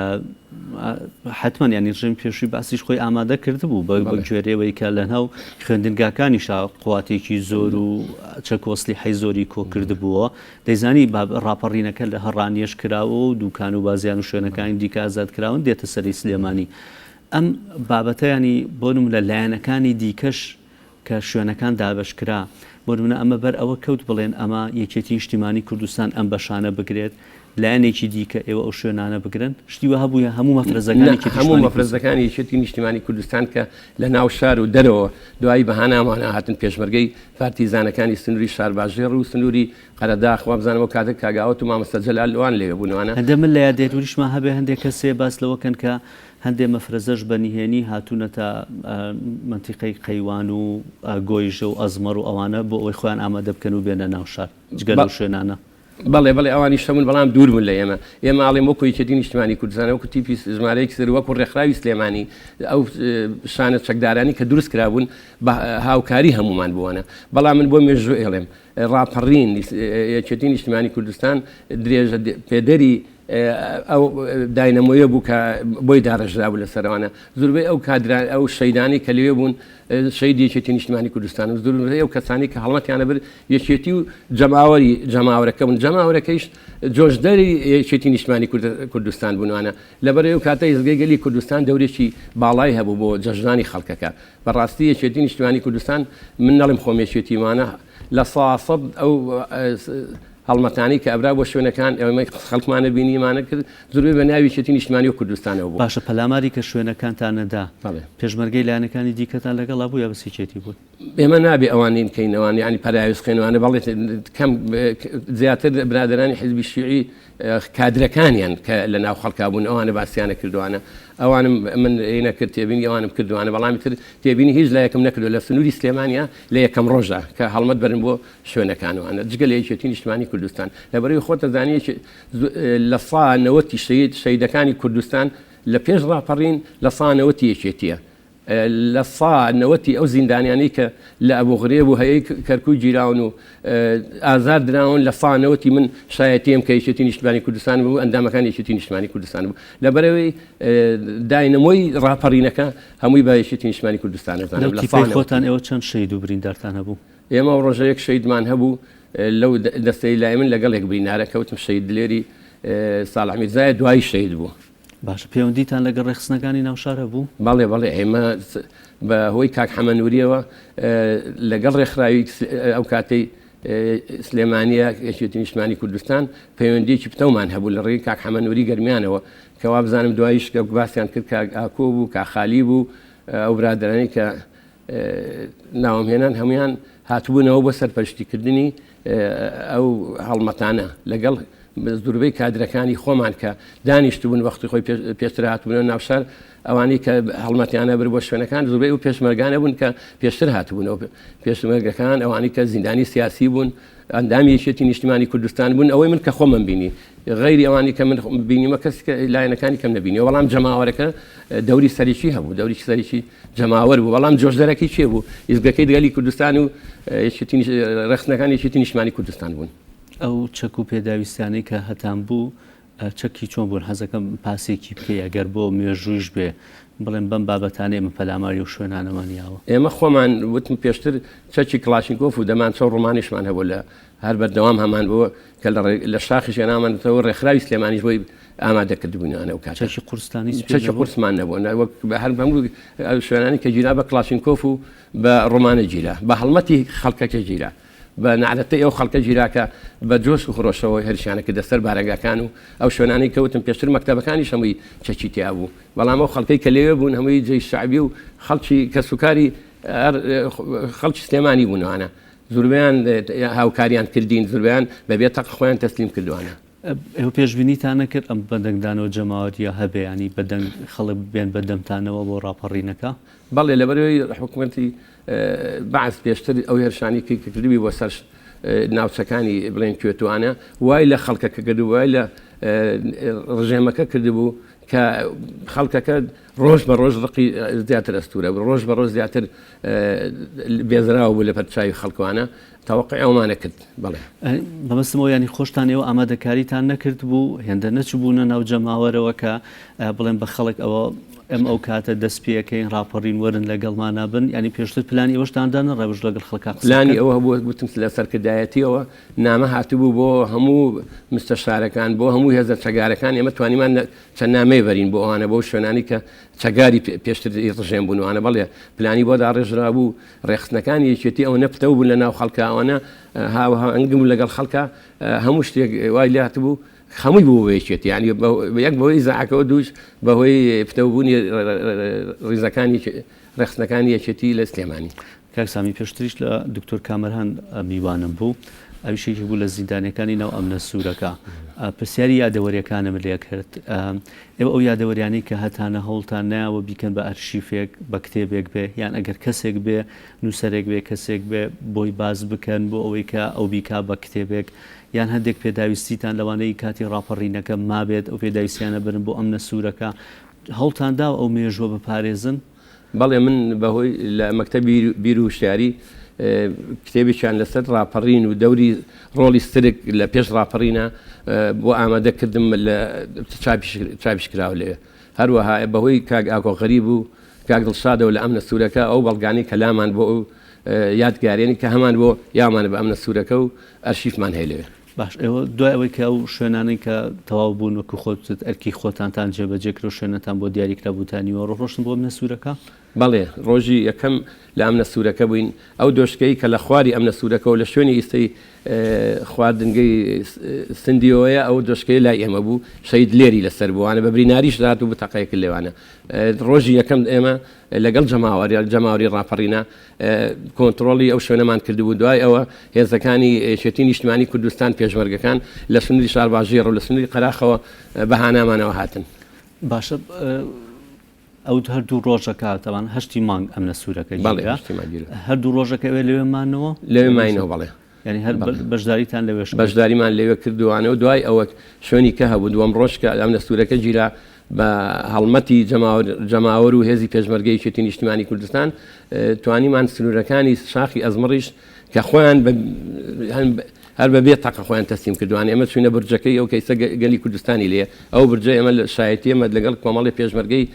کەی خۆمان ناوانە لە سنووری سلێمانیاتی پیسرک و کۆمەڵی پێشمەرگەی کە توانیمان برجەکە بگرین هەتا سنووری کەناریوێ زیاتر لە 1000 چەکمان دەستکەوتەوە ئێمە لەبەرەوەی کە هێرشمانە برووەیە خۆی سەربازەکان وریان وا ڕووخابوو بەبێت تاقە تەسلیمە بوون ئەی ڕفتاریتان لەگەڵ سەربازەکان چۆن بوو ڕفتارمان زۆر باش بوو هیچ ئازار یەک کەس نەیراوە هیچ دیل نەکوژراوە هەر هەمووی ئەوانەی کە لێبوون ئێمە وەکو یەکێتی نیشتیمانی کوردستان تەنانەت هێزە چەگارەکانی خۆشمانەوەی کە سەر بە ڕژێم بوون و دژی پێشمەرگە شەڕیانە کرد لەبەرەوەی پێشتر ئێمە نامەمان بوات و لە سەرکردایەتەوە کە بە هیچ شێوەیەک دەستکاری هیچ ئەوانە نەکەین کە مقاومە ناکەن ئەوەی مقاومەی کردو لەوانێ بەڵام ئەوی کە زۆر خێزانێکی عەرەب دوای ئەوە کە وتی ئێمە لەو تەسەورانە بووین کە دوای ئەوەی کە ڕاپەڕین کرا بەو شێوەیە تەعامل لەگەڵ سەربازەکان بکرێت ینی وتی پەیامێکی گەورەتان پێیان کە زانیتان بابەتەکان ینی پەیوەندی بە سەربازێکی سادەوە نییە ئەو جێبەجێکردنی هەندێک فەرمان و هەندێک ڕفتار هەبوو وتیت ڕفتارێکی واتان لەگەڵا کردین ئێمە لە ژیانمانە لە بیرمان نەچوتەوە هەر لەبەرەوە خۆشیان باسییان کرد و ئاماژایان پێیان کەک سامی حەزەکەم قسێ بکەین لەسەر ڕۆڵی هێزەکانی پێشمەرگەی کوردستان ئەوانەی کە نەن لاو شارا بوون پارتیزانەکان ئەوان چ ڕۆڵێکیان هەبوو لە بابەتەکەیە و ئەوان ڕاستەخۆ لەگەڵ دەستپێکردنی راپەڕینەکە توانیان بگەنە ناوشار یان تەنها پشت بەوانە بەزرا بۆ ئەو هێزانی هاوشێوەی ئێوە کە لە ناو شارا بوون بێمە نابێ ئەوانی بکەین پێشی پێشمەرگەی کوردستان پێشمەرگە پارتیزانەکانی سنووری قەرەداخ و شارباژێر ئەوەنە نزیک بوونەوە لێمانەوەنە نزیک لێمانەوە پشتە سوور من بەوە چ ئەمە چه جەماوەرەکە بەڵام گەیشتنەکەیان بەهۆی ڕێگا و بەهۆی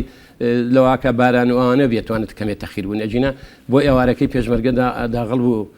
بۆ ناوشاروانەوە هاتن بە وەرەیەکی پۆڵاینەوە جەماوەرەکەی ژۆنی کە وەرەی پێیاکرد کە زانیان هێزی پێشمەرگە نزیکمانەوانە ئێوە تقریبان ئەگەر بەداتایەکی نزیکیش بێ ئەگات لەوە بوو چەند هێزی پێشمەرگەیەکی شمانی کوردستان لە ناو شار بوون لەو کاتەیە بەڵێتی ڕاپەڕینەکە بەڵێ من وەک پێمتی ڕێکخراوی سلێمانی هەموو کادرەکان و هەموو ئەو کاسی کە تەنزیم بوون لە ڕێکخراوی سلێمانی وەک پێشمەرگەیەک حسابی بۆ چەکتان پێیا بوون ئەوانی چەکی هەیە بۆ خۆی چەک وای لێ هاتبوو هەموو ئەو مستەشارانە یان ئەو لێپرساوی مەفرەزانە کە پەیوەندیانە کرد بە ڕێزەکانی شێتیشمانی چەکی زۆریان لیابوویانە بە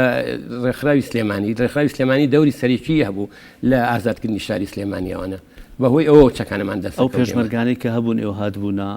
ناو شارەوە پێشتر ڕاهێنانتان پێکرا بوو ینی ئامادەکاری کرا بوو بۆ ئەوەی کە بۆ نە بڵێن فلاماری فلان شوێنێن ڕاهێنانی سەربازیتان پێکرا ئێمە خۆمان پێشمەرگە بووین لە شاخ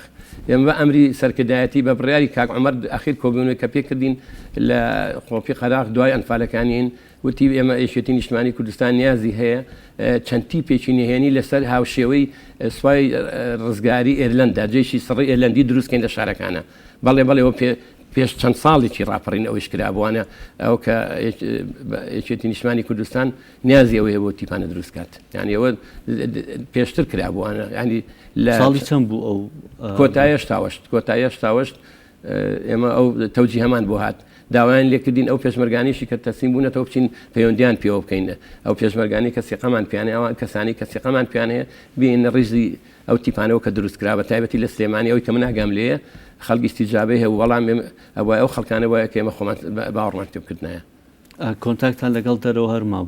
بوو بە بەردەوامی هەتا لە ئێمە ڕەبتی ئێمە ئۆپتیپە و ئێمە بۆ ڕێکخراوی سلێمانی کاک حەمەنووری گەرمیان بووە بەڵێ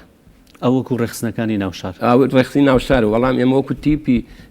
سرێک ڕابتەکەمان لە ڕێگەی ئەوانەوە بوو هەموو تەوجیەکمان لە ڕێگەی ڕێکخراوی سلێمانی و سەرکردایەتی کە هات لە ڕێگەی کا حەمەنووری پێمانەگەی لەبەرەوە کاتە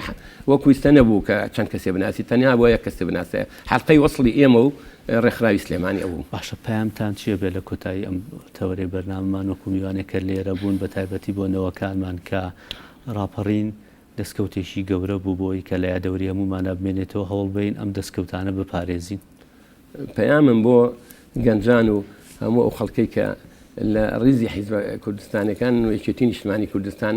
هاوکار و تابا یەکتر بن وا بکەین ئێمە یەکێتی نیشتیمانی کوردستان بە تایبەتی دوای کۆنگرەی چوار یەکێتی نیشتیمانی کوردستان دوای هەڵبژاردننی هەردوو هەڤاڵ کاک شێخ لاهور و کاک پاڤێڵ وەک هاوسەرۆکی یەکێتی نیشتیمانی کوردستان گیانێکی نوێ بکەینەوە بەر یەکێتی نیشتیمانی کوردستانە بە هاوکاری و تەبایی هەموو ناو برادرانی ناو ڕیزەکانمان سامی جەمال قەرەداخی بەرپرسی تیپی ژمارە یەکی سرک سوپا ڕزگاری کوردستان لە کاتی ڕاپەڕین لە سلێمانی زۆر سپاس بۆم تۆرە بەرنامەکە لەگەڵمانە بووی سپاس بۆ زانیاریەکان و یادەوەریەکانت بەڵێ دەچینە شوێکی ڕاستەخۆ دەچینە شاری سلێمانی لە سلێمانیەوە پێشڕە و پامنێرمان لەگەڵایە پێشڕە و ئەم کاتتان باش وەبزانم هەندێک کەستان هەیە کە یادەوەری ڕاپەڕینیان و بەشدار بوون لە ڕاپەڕین یادەوەریەکانی ڕاپەڕیمان بۆ باز دەکەن ڕێبنیار بەیانی تەواوی بینێرانی گەلی کوردستان باش دیارە 29 ساڵ لەمەوبەر لە شاری سلێمانی لەم کاتەیە بەڕابەرایەتی یەکێتی نیشتیمانی کوردستان و خەڵکیش ئەم شارە ڕاپەڕیتن پەلاماری دام و دەستگاکانی حکوومەتی بەعسیاندا بە یەکجاری لەم شارە و دەریاننان لە 29 ساڵ لەمەوبەرەوە حکوومەتی بەعس لەم شارە بە ڕاپەڕینی خەڵک پێی وترا تەواو ینی کورد زوڵم و زۆر و ستەمی قبول نییە زوڵم و زۆر و ستەمی کۆتایی پێهێنا بۆیە ئەمڕۆ کۆمەڵێک کەسم لایە بەشێکیان بەشدار بوونە لەو ڕۆژە لە ڕاپەڕین بەشێکیان ئەیانەوێ باسی ئەوم بۆ بکەن ینی ڕاپەڕین چ دەستکەوتێکی هەبووە بۆ خەڵک منەمەوێ سەرەتا لە ئەم بەڕێزەوە دەست پێ بکەم سلااو لێبێ و ئەم کاتت باش ئەمەوێ لە تۆ پرسم 29 ساڵ لەمەوبەر لە شاری سلێمانی ڕاپەڕین کرا ڕاپەڕین چ دەستکەوتێکی پێبوو بۆ خەڵک سەرەتا پیرۆزبایی لە خەڵکی سلێمانیەکەم 29 ساڵ پێشێسە لە ڕاپەڕینە مەزنەکە کە پەلاماری هەموو دامودەستگاکانی داپۆسەندی حیزبی بەحسیاندا بە هاوکاری دەنگی گەلی کوردستان و شانە چەکدارەکان جەماوەری سلێمانی ڕاپەڕی دیارە ڕاپەڕین دەستکەوتێکی مێژوویە بۆ میلەتەکەمان ئەو ڕاپەڕینەوەی کرد کە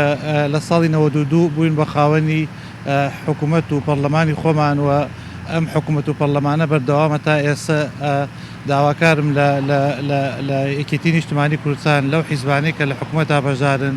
هەوڵی تەواو بن بۆ خزمەتکردنی کۆمەڵانی خەڵکی کوردستان بۆی ئەم ڕاپەڕینە بە گەورەی و بە بەرزی لای کۆمەڵانی خەڵکی کوردستان بێنێتەوە. دەستی تۆ خۆش بەڕێستان فەرمونەگەر بێنە لای من تۆ بەشدار بووی لە ڕاپەڕین؟ بەڵێ. ئەو ڕۆژە چۆن ئێوە ڕاپەڕیتن چۆن پەلاماری دامودەستگاکانی حکوومەتی بەعستاندا لە شاری سلێمانی؟ من لە ڕۆژی دیارە لەو کاتەیە 29 ساڵم و پێش لە ڕۆژی 6 سەی 91 من لە ئەمنی بەلدەی سلێمانی گیرا بووم سجن بووم دیارە ئەوەی کە من وەکو مێژووی بڵێم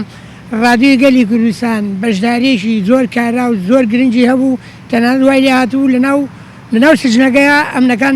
لە ئێمە ترسان ئەیانودیەوە جیاسان بێ خۆیان ڕادیۆکان کرد بۆ ڕادیۆی گەلی کوردستانە کردبووە کایوت لە ڕانیە ڕاپەڕین کرا ئەوان بە عەرەبەکەیان و تەگەت بەڕانیە یعنی لە ڕانیە تەقیەوە خۆیان زیڕیان کردبوو ئێمە لە خۆشییا کردوان بە هاوار و خۆشی دەربڕینی خۆشی بەڵام ئەوان ئەمنەکان لە دەرەوەی ژوورەکەی ئێمە ئەترسان زیڕیان کردوی ئەوە چی دامبیستووە چۆن ئێوە زانن چی بووە پەلاماریان نایەندەیان نایەن کۆمەڵە شت یعنی شڵەژانێک بەداری ئەمنی سلێمانیەوە دیار بوو لە ناو دایرەکەیە شڵەژانێک بوو زۆر سێ بوو ئێمە زۆر دڵخۆش کرد بوو و دوایی بۆ ڕۆژی 6 مانگ ئێمەیان ئازاد کرد ئێمان ئازار کرد لەبەر دەرگاکە بەرای قەرەباڵغی زۆر لەبەر دەرگای ئەمنی بەلدەی سلێمانی ئەوی کە بەرامبەر کارگەیشتگەری ئێماوەی ڕێکخراوە دیموکراسیەکان بوو لێ ئێمان ئازاد کرد و یەکێکە بەریانان ئێمە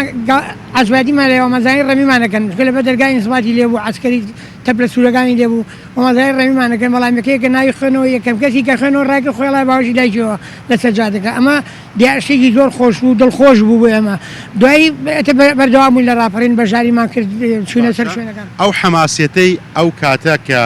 خەڵک هەستا بەگشت گەورەترین دوژمنی خۆیان چووە لەم شارەوە دەرینە پەلەماری بارەگاکانیدا ئەم حەماسیەتە چۆن سەرچاوەی گرتە بوو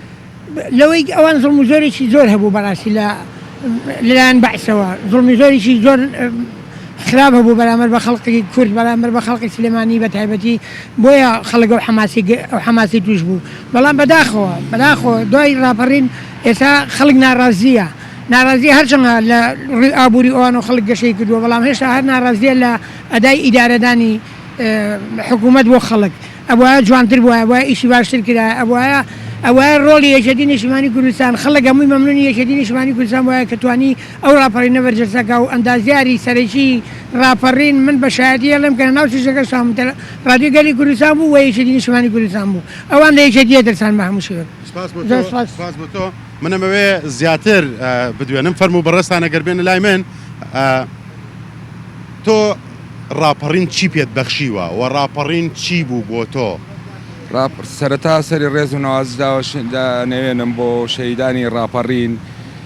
ڕاپەڕین بەرهەمی و دەستکەوتێکی زۆری هەبوو بە تایبەتی بەڕابەری یەکێتی نیشتیمانی کوردستان کە ئەو کاتە چەخماخێرێدا و لە زۆڵم وستەمی بەعەز ڕزگاری کردین کە گەنجەکان ئەو کاتە ژیانێکی نەهامەتیمان هەبوو کە هەمومان فیرار بووین عنی چارە نووسمان کەوتووە دەست حکوومەتێکی دڕندە ئەو نەهامەتیانی هەموو تێگەیان و سەربەستی بە گەنجی ئەو کاتە بەخشی کە من یەکێک بووم لەو گەنجانەی کە بەشداری ڕاپەڕینی شاری سلێمانیم کرد بە تایبەتی شارۆچکەی بەکرێجەوە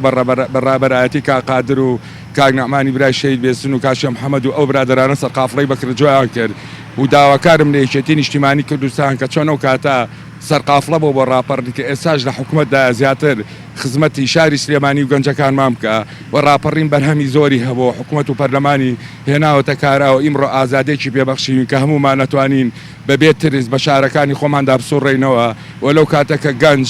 بە هیچ شێوەیەک نەیەتوانی لە ماڵەکانی خۆیان لە ژێر دەستی حکوومەتی بە عەز نەجاتی بێ و بە ئازادی بسوڕێتەوە ئەمە گەورەترین بەرهەمەکە کورد و گەنجانی ئێستا بەدەستیان هێناوە بەرهەمی خوێنی شەهیدان و یەکێتی نیشتیمانی کوردستان بووە. ئەو کاتەی کە ڕاپەڕین بوو تۆ تەمەنت چەند؟ من تقریبا تەمەنم 18 ساڵ بوو فیرار بوومەوە کاتە لە عسکەریە و کاتەکە خەڵکەکە ڕاپەڕی پەلاماری دام و دەستگاکانی حکوومەتیان دا و هەمویان لەناو برد. باشە کە بیستت فیرار بووی یەکێتی نیشتیمانی کوردستان داوا لە خەڵکەکە بێن لەگەڵ هێزی پێشمەرگەیە با حکوومەت و دەرنێن با ئەو دوژمنە ڕاو بنێن تۆ هەستت بەچی کرد؟ من هەستم بە خۆشێکی زۆر گەورە کرد و کاتە ڕادیۆی گەلی کوردستان دەورێکی تەواوی هەبوو لە هەندان و جۆش و خۆشی خەڵدا لە هەندانی گەنجانداوە بوو گەنجان ژنان حتا مناڵان هەمویان ڕاپەڕین و دام و دەستگاکانی حکوومەتیان بە دەرناو لە ناویان برد. دەستخۆش بۆ تۆ بە هیوای ئەوەی هەمیشە هەر لە خۆشییا بن. ئەمەوێ لە تۆ پرسم تۆ لە ڕۆژی ڕاپەڕینە لە شاری سلێمانی لەکوێ بووی وە چیت کرد؟ سپاس بۆ بەڕێستان بەخێر بێن لە یادی ڕاپەڕینە سەری ڕێز و نوازشدا ئەنوێن بۆ شەهیدانی گەلی کوردستان و بۆ ئەو شەهیدانی کە لە ڕۆژی ڕاپەڕینە شەهید بوون و بە تایبەتی بۆ جەنابی مام جەلال ئەندازیاری ڕاپەڕین کە جەنابیان هەمیشە دەور و کاریگەری خۆیان هەبووە لە جۆشدانی خەڵکی کوردستان بۆ ڕاپەڕین و ئازادکردنی خەڵکی کوردستان لە جەور و ستەمی حکوومەتی بەعەز. دیارە ئەو ڕۆژە ئێمە لە 6 لە تاسوجە بووین کە یادی ڕاپەڕین کرایەوە بڵین ڕاپەڕین دروست بوو لە سنووری سلێمانی و لە پشدەر و لە ڕانیا ئێمە لە تاسوجە بووین لە یادی ڕاپەڕینە لەو ڕۆژە ئێمە دەورێکی باشمان بینی لەگەڵ کۆمەڵی لە خەڵکی تاسوجە لەگەڵ کۆمەڵی لە خەڵکی بازیان کە ئەوانیش هەماهەنگ بوون لەگەڵ ئێمە ئەو دایرە و دام و دەستگا و مەعسکەر و ڕەبیانی کە لەو دەوروبەرا بوون هەمویانمان ئازاد کرد لەگەڵ هێزی پێشمەرگەی کوردستانە و دواتر ئێمە لە 7 کۆمەڵی خەڵک وە هێزێکی باش بەرەو ئەو ڕەبیانەی کە مابوونەوە لە دەوروبەری کڵاوانان ئەڕۆی بەرەو دوکان بەرەو پیرەمەگرون ئەوە کۆمەڵە مەعسکەری لێما بوو بەرەو پیرەمەگرون و بەرەو دوکان ڕێگەی دوکان سلێمانی ئەوانە ئازاد کران. مانای وایە تۆ لەو کاتەیە 29 ساڵ بەر لە ئێستا تۆ گەنجێک بووی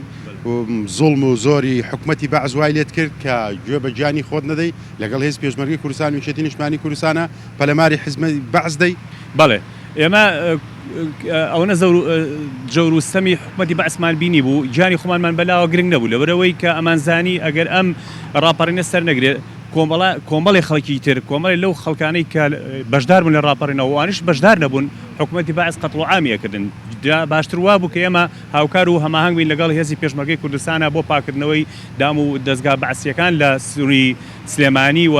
بەتایبەتی لە هەموو ئەو سنوورانەی کە حکوومەتی بەعسی دا بوو ئێمە کە هاتیە ناو شاری سلێمانی شەڕ لە دەوروبەری ئەمرەکە بوو ئەو کاتە هێزێکی باش گەماروی ئەمریکای یابوو بەڵام ئەوەی کە مای خۆشحاڵی بوو کۆتایی هێنان بوو بە جەوروستەمی حکوومەتی بەعز. سپاس بۆ تۆ سپاس بۆ بەڕێستان بەڕێز دەگەر بفەرمووی بێتە لای من هەرچەند من کاتم نەماوە زۆر کاتم کەم ماوە ئەمەوێ لە تۆ بپرسم تۆ وەکو بەشداربوویەکی ڕاپەڕین چی بە تۆ و بەنەوەکانی دوای ئێوە بەخشیوە؟ سپاس بۆ تەلەڤیزیۆنی گەلی کوردستان بەڕاستی ڕاپەڕین گرنگیەکەی لەوە بوو پێشتر ئامادەکاری بۆ کرابوو و من سەرپەرشتیاری چەند مەفرەزەیەک بووم وستەیەکیان لێرە شاید حاڵە من سەرپەرشتیاری ڕاستە و خۆی بەکرەجۆ بووم و خەڵکی بە شەرەفی بەکرەجۆ زۆر بەڕێک و پێکی ئەو مەفرەزانەی لێو بوون ئیشەکانی خۆیان جێبەجێ کرد ئەمانەی سلێمانی من زیاتر لە 10 مەفرەزەی شانەی چەکدار من سەرپەرشتیم کردووە بڵێم ڕاپەڕین هیچ شتێکی نەبەخشی ڕاپەڕین شتی گرنگی داوە بە ئێمە ڕاپەڕین ئێمە توانیمان کەناڵی گەلی کوردستان کەینەوە توانیمان کولێ عسکەری دانێن توانیمان شتی گرنگ بکەین بەڵام بەداخەوە ئێستا میلەتەکەمان لێمان ڕازی نییە هەندێک شت کە چاوەڕوانمانە کرد بکرایە ئەوەی ئێمە هەوڵمان بۆ داهێنێکی نەکراوە بەڕاستی من ئەو برادرانە حەزەکەم ناوی هەنێکیان بێنم نەعمانی ئەحمەد نەجم بەکرەجۆ کە خاوەنی دوو برای شەهید بوو کاگە ئازاد سەمەد چەند برادێکی تر لەوێ کاک خالید کە شەهید بوو لە کەرکووک لە دوایە ئێمە هەر لە ڕۆژی ڕاپەڕین 4 شەهیدمان یانسە بریندارماندا ئەو ڕۆژە ئاسان نەبوو خۆەوە ئاسان ئەوە گرنگ بوو کە یەکەم کەس خەڵکاتە سەرجادە و پەلاماری شوێم و دەستگاکانیە دوایی هەموو خەڵکاتە سەرجادە. باشە منەمەوە یەکشت لە تۆ پرسم و ئەمە بە بیری بینەرانیش بێنمەوە کە ڕاپەڕین بە ڕابەرایەتی یەکێتی نیشتیمانی کوردستان کرا ئێستا ئێمە لە شوێنێکین ئەم شوێنە بارگای حکومەتی بەعز بوو بەڵام یەکێتی ئاوەدان کاتەوە لێرەوە دێت جارێکی تر دەست بە خزمەتکردنی هاوڵاتیان نکاتەوە خۆت لێرەوە ئەگەر خزمەتت بە کۆمەڵانی خەڵک کردێ لەگەڵ یەکێتی نیشتمانی کوردستانە بەرهەمی ڕاپەڕین بووە بەرهەمی ڕاپەڕین بووە گەر بەرهەمی ڕاپەڕین نەبووایە من چیمە کرد لێرە گەر بەرهەمی ڕاپەڕین نەبووایە مەڵبەند لێرە چییە کرد لێرە ئەمانە بەڕاستی ئێمە هەموو بەردەوامین لە خزمەت بەس ئەمانەوێ زیاتر خزمەتکەین ئەمانەوێ ئەم سەرکردایە تازێ و دوای کۆنگرە بەڕاستی ئیتیمامێکی زیاتر بە سنووری سلێمانی و بە هەموو گەلی کوردستان ئەمانەوێ شوێندەسی دیار بێ ئەو نوقسانیانەی کە هەیە پڕی کاتەوە بەڕاستی میلەتەکەمان هەست بە نوقسانیەکە لەم بارگایە تۆ شەڕت کرد کاتی خۆی پەلەماری حکومەتتدا لێرە من ئەگەر ڕاستم پێ بڵێ من لە شعبەی ئەنفال لە عینەی بەکرەجۆ ئیشەکەی من ئایدی بەکرەجۆ بوو لە مەکتەبی سەرکردەی سلێمانی سێ دۆشکەی لێبوو ئەوانەمان کرد دوایی پەلاماری بەکرەجۆماندا و بە هیمەتی کۆمەڵێ برادری باشمە شەید مامەتالە بە هیمەتی کاک نەعمان بە هیمەتی ئازاد سەمەد بە هیماتی شەید خالید بە هیمەتی کۆمەڵی خەڵکی چاکە ئیستا ناتوانم لە ماوە کورتان ناویان بێنم داوای لێبوردنیان لێکەم بەڕاستی یعنی پێویستەکە ئێمە وەکو یەکێتی بە خۆدا بچینەوە بتوانین باشتر و چاکتر خزمەتی گەلەکەمان کەین بەداخۆ میلەتەکەمان گلەی لێمان هەیە سەرڕای ئەو هەموو ئەزیەت و ناڕەحەتی یەکێتی کردی ئیستا خەڵک گلەی لێمان هەیە بەو هیوایە سەرکردایەتی تازە و دوای کۆنگرە بتوانین خزمەتێکی باشتری گەلەکەمان بکەین سپاس بۆ جەنابیشتان بەڕێستان زۆر باشە ڕێبنیار من یەک میوانم ماوە هەرچەنە ئازانم کاتم نەماوە بەڵام ئەمەوێ لەم بەڕێزە پرسم لە ڕۆژی ڕاپەڕینە چی وای لە تۆ کرد کە بەو حەماسیەتەوە بەو جۆش و خرۆشەوە ڕاپەڕندش بە حکومەتی بەعس و بە زەڵم و زۆرەکانی ئێمە لەبەرەوەی هەر لە پێش ڕاپەڕینەوە پەیوەندیمان پێوە کرابوو وەکو شانەی چەکدار ئێتر ئەو ڕاپەڕینە گوڕوجۆشێک بوو خەڵکەکە هەمووی هیوای سەرکەوتنیە خواز لە ڕژێمەکە بێزار بوو ئیتر ئەوە بوو بە سەبەبی ڕاپەڕین بەڵام ئەم ڕاپەڕینەکە کراوە خەڵکێکی ئێستا وازانێ هەروە سەربەخۆ ڕاپەڕین دروست بووە ڕاپەڕین بەرنامە داڕێژراو بووە لەلایەن بەڕێز مامجەلال و کاگنێ و شیروانەوە بووە ڕاپەڕین بەردی بناخی یەکێتی نیشتیمانی کوردستان دایناوە کە ئێستا ئەوە تا ئێمە لە دەستکەوتەکانی ڕاپەڕین لەبەربەر ئەم مەڵبەندە پیرۆزەوە ستاوین کە ڕەنجی پێشمەرگەکانی یەکێتی نیشتیمانی کوردستان و ڕێخستنەکان و زیندانی سیاسی یەکێتی نیشتیمانی کوردستانە هەر لێرەوە بەبوونی ئەو ڕاپەڕینەوە من داوا لە هەردوو هەواڵ لاهور شێخزەنجی و هەواڵ پاڤێڵەکەم کە بە خۆداچوونەوەیەکی جددی لە یەکێتی بکرێ یعنی بەسە بۆ ئەم یەشێتی گوناحە ئاوا بێ ئێستا حیزبێکی کە دەستکەوتەکان کابەی خۆی و داوا لەو دوو هەواڵە بەڕێزاکەم بەجددی بە یەشێتی بچنەوە یەشێتی سەرکەنەوە کە بیکەنەوە یەشێتەکەی مامجەلال یەشێتەکەی جاری جاران دەستی تۆ خۆش ڕێستان ڕێبنیار ینی ئەمەوێ ئەوە بە بیری هەم خۆم و هەم ئەو گەنجانە بێنمەوە کە ڕەنگە نەزانن ئێرە بەردەم مەڵبەندی یەکی ڕێخستنی سلێمانی یەکێتی نیشتیمانی کوردستانە لە 29 ساڵ بەر لە ئێستا ئەلەم شوێنەی ئێمە لێ ڕاوەستاوین گەنجانی ئەم شارە خەڵکی ئەم شارە بەڕابەرایەتی یەکێتی نیشتیمانی کوردستان و پێشمەرگەکانی یەکێتی نیشتیمانی کوردستان پەلەماری ئێرەدرا و لێرە حکومەت وەدەرنرا و ڕژێمی بەعسیان ڕاونا و بە ڕژێمی بەعسیان وت ئیدی کورد زوڵم و زۆرەکانی ئەم حکومەتە قبوڵ ناکا و نایەوێت ژێردەستەی بژیت لێرەوە لە دوای ئەو ڕۆژەوە ینی 29 ساڵ بەر لە ئێستا و لە ڕۆژی دواترە یەکێتی نیشتیمانی کوردستان ئێرە ئاوەدانە کاتەوە ئەی کاتە بارەگایەکی یەکێتی و لەو کاتەوە تا ئێستا لەم بارەگایەوە خزمەت بە خەڵکەکرا ینی جیاوازیەکی زۆر لەوە پێشتر لێرە گەنجانی ئەم شارە سزا ئەدران لیان ئەدرا سز نەکران ئیعدامەکران تەنانەت سوکایەتی بە گەنجانی ئەم شارەکرا بەڵام لەو ڕۆژە بەدواوە لێرەوە خزمەت بە کۆمەڵانی خەڵکی کوردستان کراوە هەر لێرەوە چەندین دار بە چواردەوری ئەم بارەگایە چیاندراوە و لێدراوە بۆ بەخشینەوەی جوانتر سیمایەکی جوانتر بە شاری سلێمانی ڕێبنیار ینی ئەوەی کە ئێستا من گوێم لەم بەڕێزانە بوو لەم هاوڵاتیانە بوو کە من گفتوگۆم لەگەڵیانە کرد بەشێکیان بەڕاستی زۆر دڵخۆشن بە دەستکەوتەکانی ڕاپەڕین ینی ئەڵێن هەموو ئەوانەی کە بەدەست هاتوون دەستکەوتی ڕاپەڕینن و بەشێکی تریشیان داوا لە یەکێتی نیشتیمانی کوردستانەکەن کە ئەوەی کە کراوە بەڵام زیاتر و زیاتریان لە حیزبی داینەمۆی ڕاپەڕین ئەوێت کە یانەوێت زیاتر خزمەت بە کۆمەڵانی خەڵکی کوردستان کە منەگەڕێمە لایەوە ڕێبنیار زۆر سپاس بۆ هاوکارمان پێشڕەوە کا بە شوەیەکی ڕاستەوخۆ لە سلێمانی و لەگەڵمان بووی. زۆر سپاس بۆ تۆ بۆ میوانەکانیشت. دەچینە لای کۆتاتەوەری بەرنامەکەمان. ئەمڕۆ یادی ڕاپەڕینە لەبەرەوە بەرنامەکەشمان هەندێک درێژمان کردوتۆ تا ساعت 2:30 لەگەڵتان دەبین.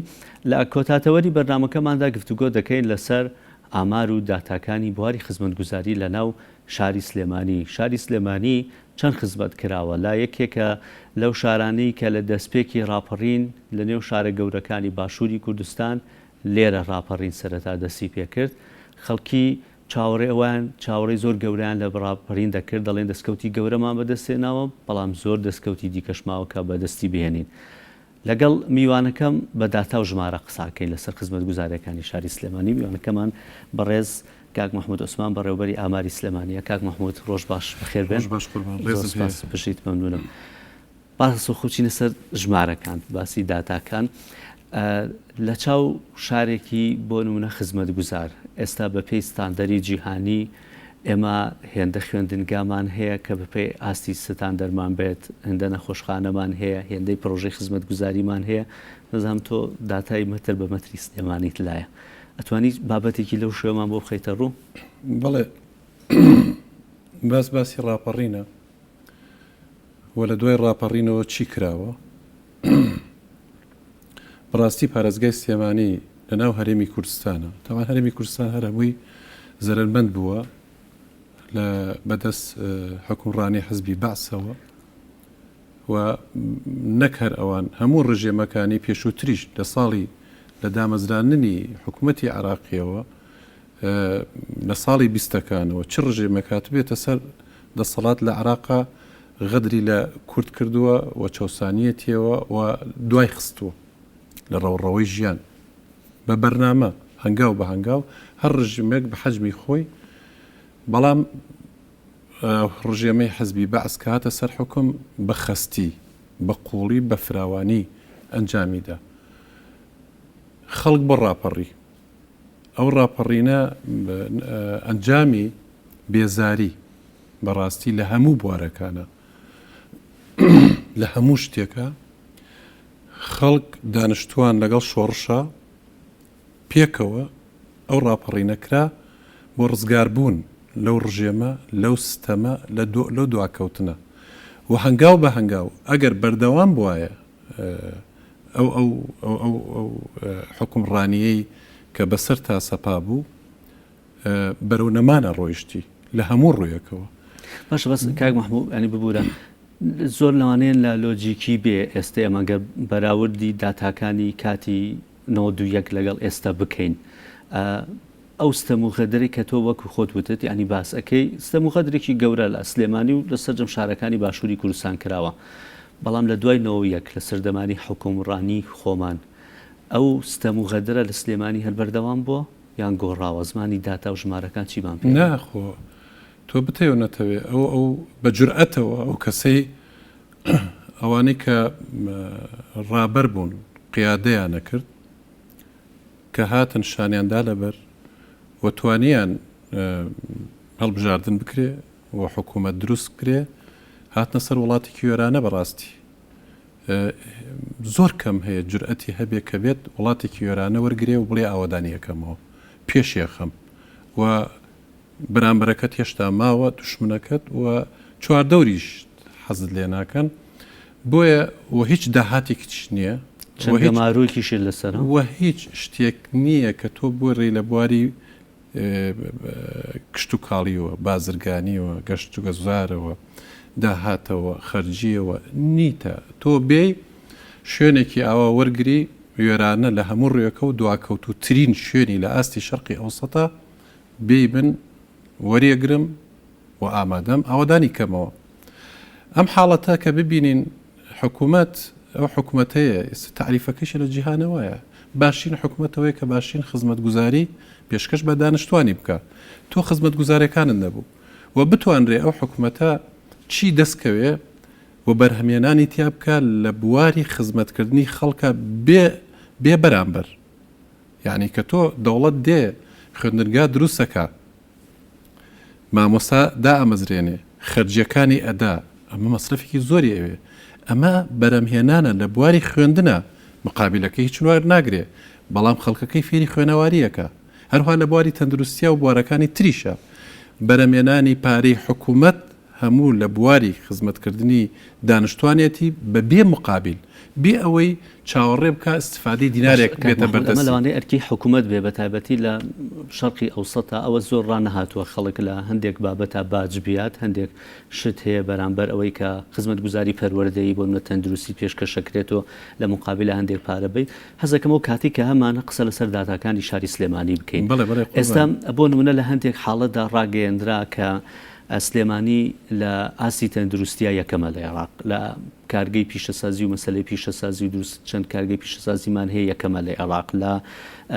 ڕێژەی هەژاری کەمترین ڕێژەی هەژاری لە سلێمانیا هەیە حەزەکەم قسەیەک لەسەر ئەم داتانە بکەی و وەڵامی ئەو پرسیارەشم بیتەوە وردە وردە هەنگاو بانگا و هەموو پرسیارەکانت لێ یەکەم بەڵام ئەو غەدروستەمەی کە ئێستا زۆر کەس هەیە ئەڵێن سلێمانی غەدروستەمێکی گەورەی لێکرێت لە حکومڕانی کوردی خۆی ئەم بابەتە لە زمانی داتاکان وایە؟ مامۆستایەمە ئەبێ بەراوردێ بکەین ئەبێ لە خاڵێکەوە دەست پێ بکەین کە تۆ چۆن بووی ئیستە چۆنی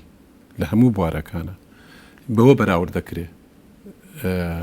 نظامی نەتەوەی گرتوەکان چەند نظامێکی هەیە بۆ چاودێری وڵاتەکانی تر و بەراوردکردنی داتاکانی ساڵ بە ساڵ لە بواری گەشەپێدانی مرەویە لە بواری گەشەپێدانی ئابووریە لە بواری گەشەپێدانەکانە لە هەموو بوارەکانە و بەپی داهاتی ئەو وڵاتە بە پێی سیستەمی حکومڕانی ئەو وڵاتە بە پێی ئاستی ڕۆشنبیری دانیشتوانی ئەو ڕێنجێکدانێ بۆ نمونە نظامی ئەلفی هەیە لە ساڵی 90 کە پێکایەتی ئێمە یعنی 91 دەست پێ بکەی لە 90 تا 2015 چەند تەوەرێکی داناوە بۆ وڵاتەکان بۆ هەموو وڵاتەکانی جیهان هەموو سەرک کۆمەرەکانی ئیمزایان لەسەر کردووە کە لە ماوەی ئەو 25 ساڵە ئەم وڵاتەی تۆ چی بکە بە پێی داهاتەکەت دراسە کراوە و دراسەیەکی تریش تێژینەیەکش پێشوەخت کراوە تۆ ئاستەکانت لەم بوارایە تۆ ئەبێت تا 2015 چی بپێکیت لە بواری داهات و خەرجی خێزانەکانتە لە بواری خوێندن تا لە بواری تەندروستی تا لە بواری نیشتەجێبوون تا لە بواری کەمکردنەوەی جیاوازی بینی ژن و پیا و تا لە بواری ئازادی تا لە بواری دیموکراتی تا لە بواری ئەم حاڵەتان لە ساڵی 91 گەر سەیری ئەو داتایانە بکەین دواکەوتوترین و نەبوونی ترین شوێن لە ئاستی عێراقا هەرێم تەبعاً هەمووی نەبوو بووە بەڵام پەرستگای سلێمانی زۆرترین نەبوونی بووە لەم بوارانە هەر هەموو کە گەیشتۆتە لە هەندێک بوارێک لە 190 دانیشتوانی لەژێر هێڵی هەژاریوە بۆ لە نەبوونیەکانە بۆ لە ساڵی 2002 کام حکومەتە دروست بووە دراسەیەکمان کرد لە بواری نیشتەجێبوونە 131,000 شوێنی نیشتەجێبوونی ڕوخانەوە حکومەتی بەعس هەت بووە 5 قەزای وێران و تەخت کردویت 28 ناحەی وێران کردووە لە 2574 گوند 18 گوندت ماوە 13 کارگەی پەککەوتوی بۆ تۆ بەجێهێشتووە هیچ ئینتاجێکی نییە لە بواری خوێندنە 682 خوێندنگاتی ڕوخانەوە لە بواری خزمەتگوزاری تەندروستیە 170 خەستەخانە و بنکەی تەندروستی تۆ وێران کردووە لە بواری ڕێگاوبانە زیاد لە 2600 کیلومتر جادەی تۆی بە پردەکانەوە تەقانوتەوە زیاد لە 8 میلیۆن دۆنم زەوی کشتتوکاڵیت هەیە 5 ساڵ نەیهێشتۆ مشتێک گەنم جۆ بەروبوومی کشتتوکاڵی لێبێ کێڵگەکانی هەموو وێران کردووە زیاد لە 16 میلیۆن داری بەریت هەبووە 9 میلیۆنی ماوەتەوە خەڵک هەمووی ترساوە کوشتن بڕین ئەنفال سجن ئەیدام خەڵک هەروتوێتی هیچ هیوایەکی نەبووە بە پێشکەوتن و بە ژیان و دەربازبوون لە نەبوونیەکان بە سوەتی نەکوژرێم نەگیرێم نەبرێم یعنی خەڵک لە بواری نەخۆشیەکانیشەوە تووشی نەخۆشی نەفسی بووین هستریا بووین ئەو خەڵکە ئەوجا لە هەموو ڕوویەکەوەی مە دواکەوتو بووین ئەم پارێزگای تۆ بینی زانکۆیەکی بۆ ئەوشی بردووە تەنها پەیمانگایەکی بوو کەواتە دەوڵەت هاتۆتە سەر ئەوەی ئەم حکوومەتی کە دروست بووە لە هەرێم و لە پارێزگای سلێمانی ئەبێت شێرانە ئیش بکە شەو نەخۆشنی بکە ئەم حاڵەتەی کە تۆی بینێم ئاوەدانیە ئەم پێشکەوتنەی کە لە پارێزگای سلێمانی سە پێشەنگترین پارێزگایە لەسەر ئاستی عێراق دامو دەستگاکانی دەوڵەت و لە ژێر چەتری ئەو ئیدارەی کە لێرە حکومڕان بۆ دروستی کردو هێنانەتی ئەو کاری کە ئێستا لە هەموو بوارەکانە بۆ نمونە دواکەوتوترین پارێزگا بووین لە بواری خوێندنای سە پێشکەوتوترین پارێزگای بە چ بەڵگەی لە جیاتی 310 خوێندنگامان مابوو 2000 238 خوێندنگا دروست کراوەتەوە بە پێستاندەری جیهانی 6,000 مامۆستات هەبووە حکومت توانێتی 48,000 مامۆستا دابین کە بۆ فێرکردنی ئیستە 600,000 خوێندکارمان هەیە وای کردووە کە لە 95 ئەوانەی کە تەمەنیان نەگاتە خوێندن 6 ساڵ التحاقا بە خوێندنەوە ئیستە بەردەوام 13 ساڵ بەردەوامی خوێندن هەیە ئەمە معدلێکە تێکڕایەکە لە عراقا نییە لە ناوچەکەیشان نییە کە کەسێک بتوانێت بە تێکڕا 13 ساڵ بەردەوامی لە خوێندنە ئەمانە هەمووی بەبێ بەرامبەر کە دابینێکە خوێندنگای دروست کردێتەوە مامۆستای دامەزرانەوە وای کردووە کە خوێندکارەکان و باوکەکان وا بکەن کە مناڵەکانیان بخەنە پای خوێندن و بەردەوامی خوێندن زانکۆیەکمان بوو بردی 6 زانکۆی حکومیمان هەیە لێرە بەهلەکانەوە 12 خوێندکاری زانکۆمان هەیە ساڵانە بە تێگڕا 6,000 دەرچووی زانکۆمان هەیە تۆ تەنها پەیمانگایەکمان مابوو لە ساڵی 92 لەم پارێزگایە 4 کەسی خاوەن بڕوای دکتۆرا و مادرسێریتیا بوو تۆ زانی سەزیان لە 1800 خاوەن دکتۆرامان هەیە خاوەن بڕوامەی دکتۆرا بەس لە فەرمانگە حکومیەکانە زیاد لە 4,000 خاوەن بڕوانامەی مادستێر پێگەیەنراوە تۆ تەسەورەکەی لە بواری تەندروستیە مەراکز و خستەخانەکانی هەمووی ڕوخانە بوو 187 پزیشک هەبووە لەم پارێزگایە لەسەر 21,000 کیلومتر دووجا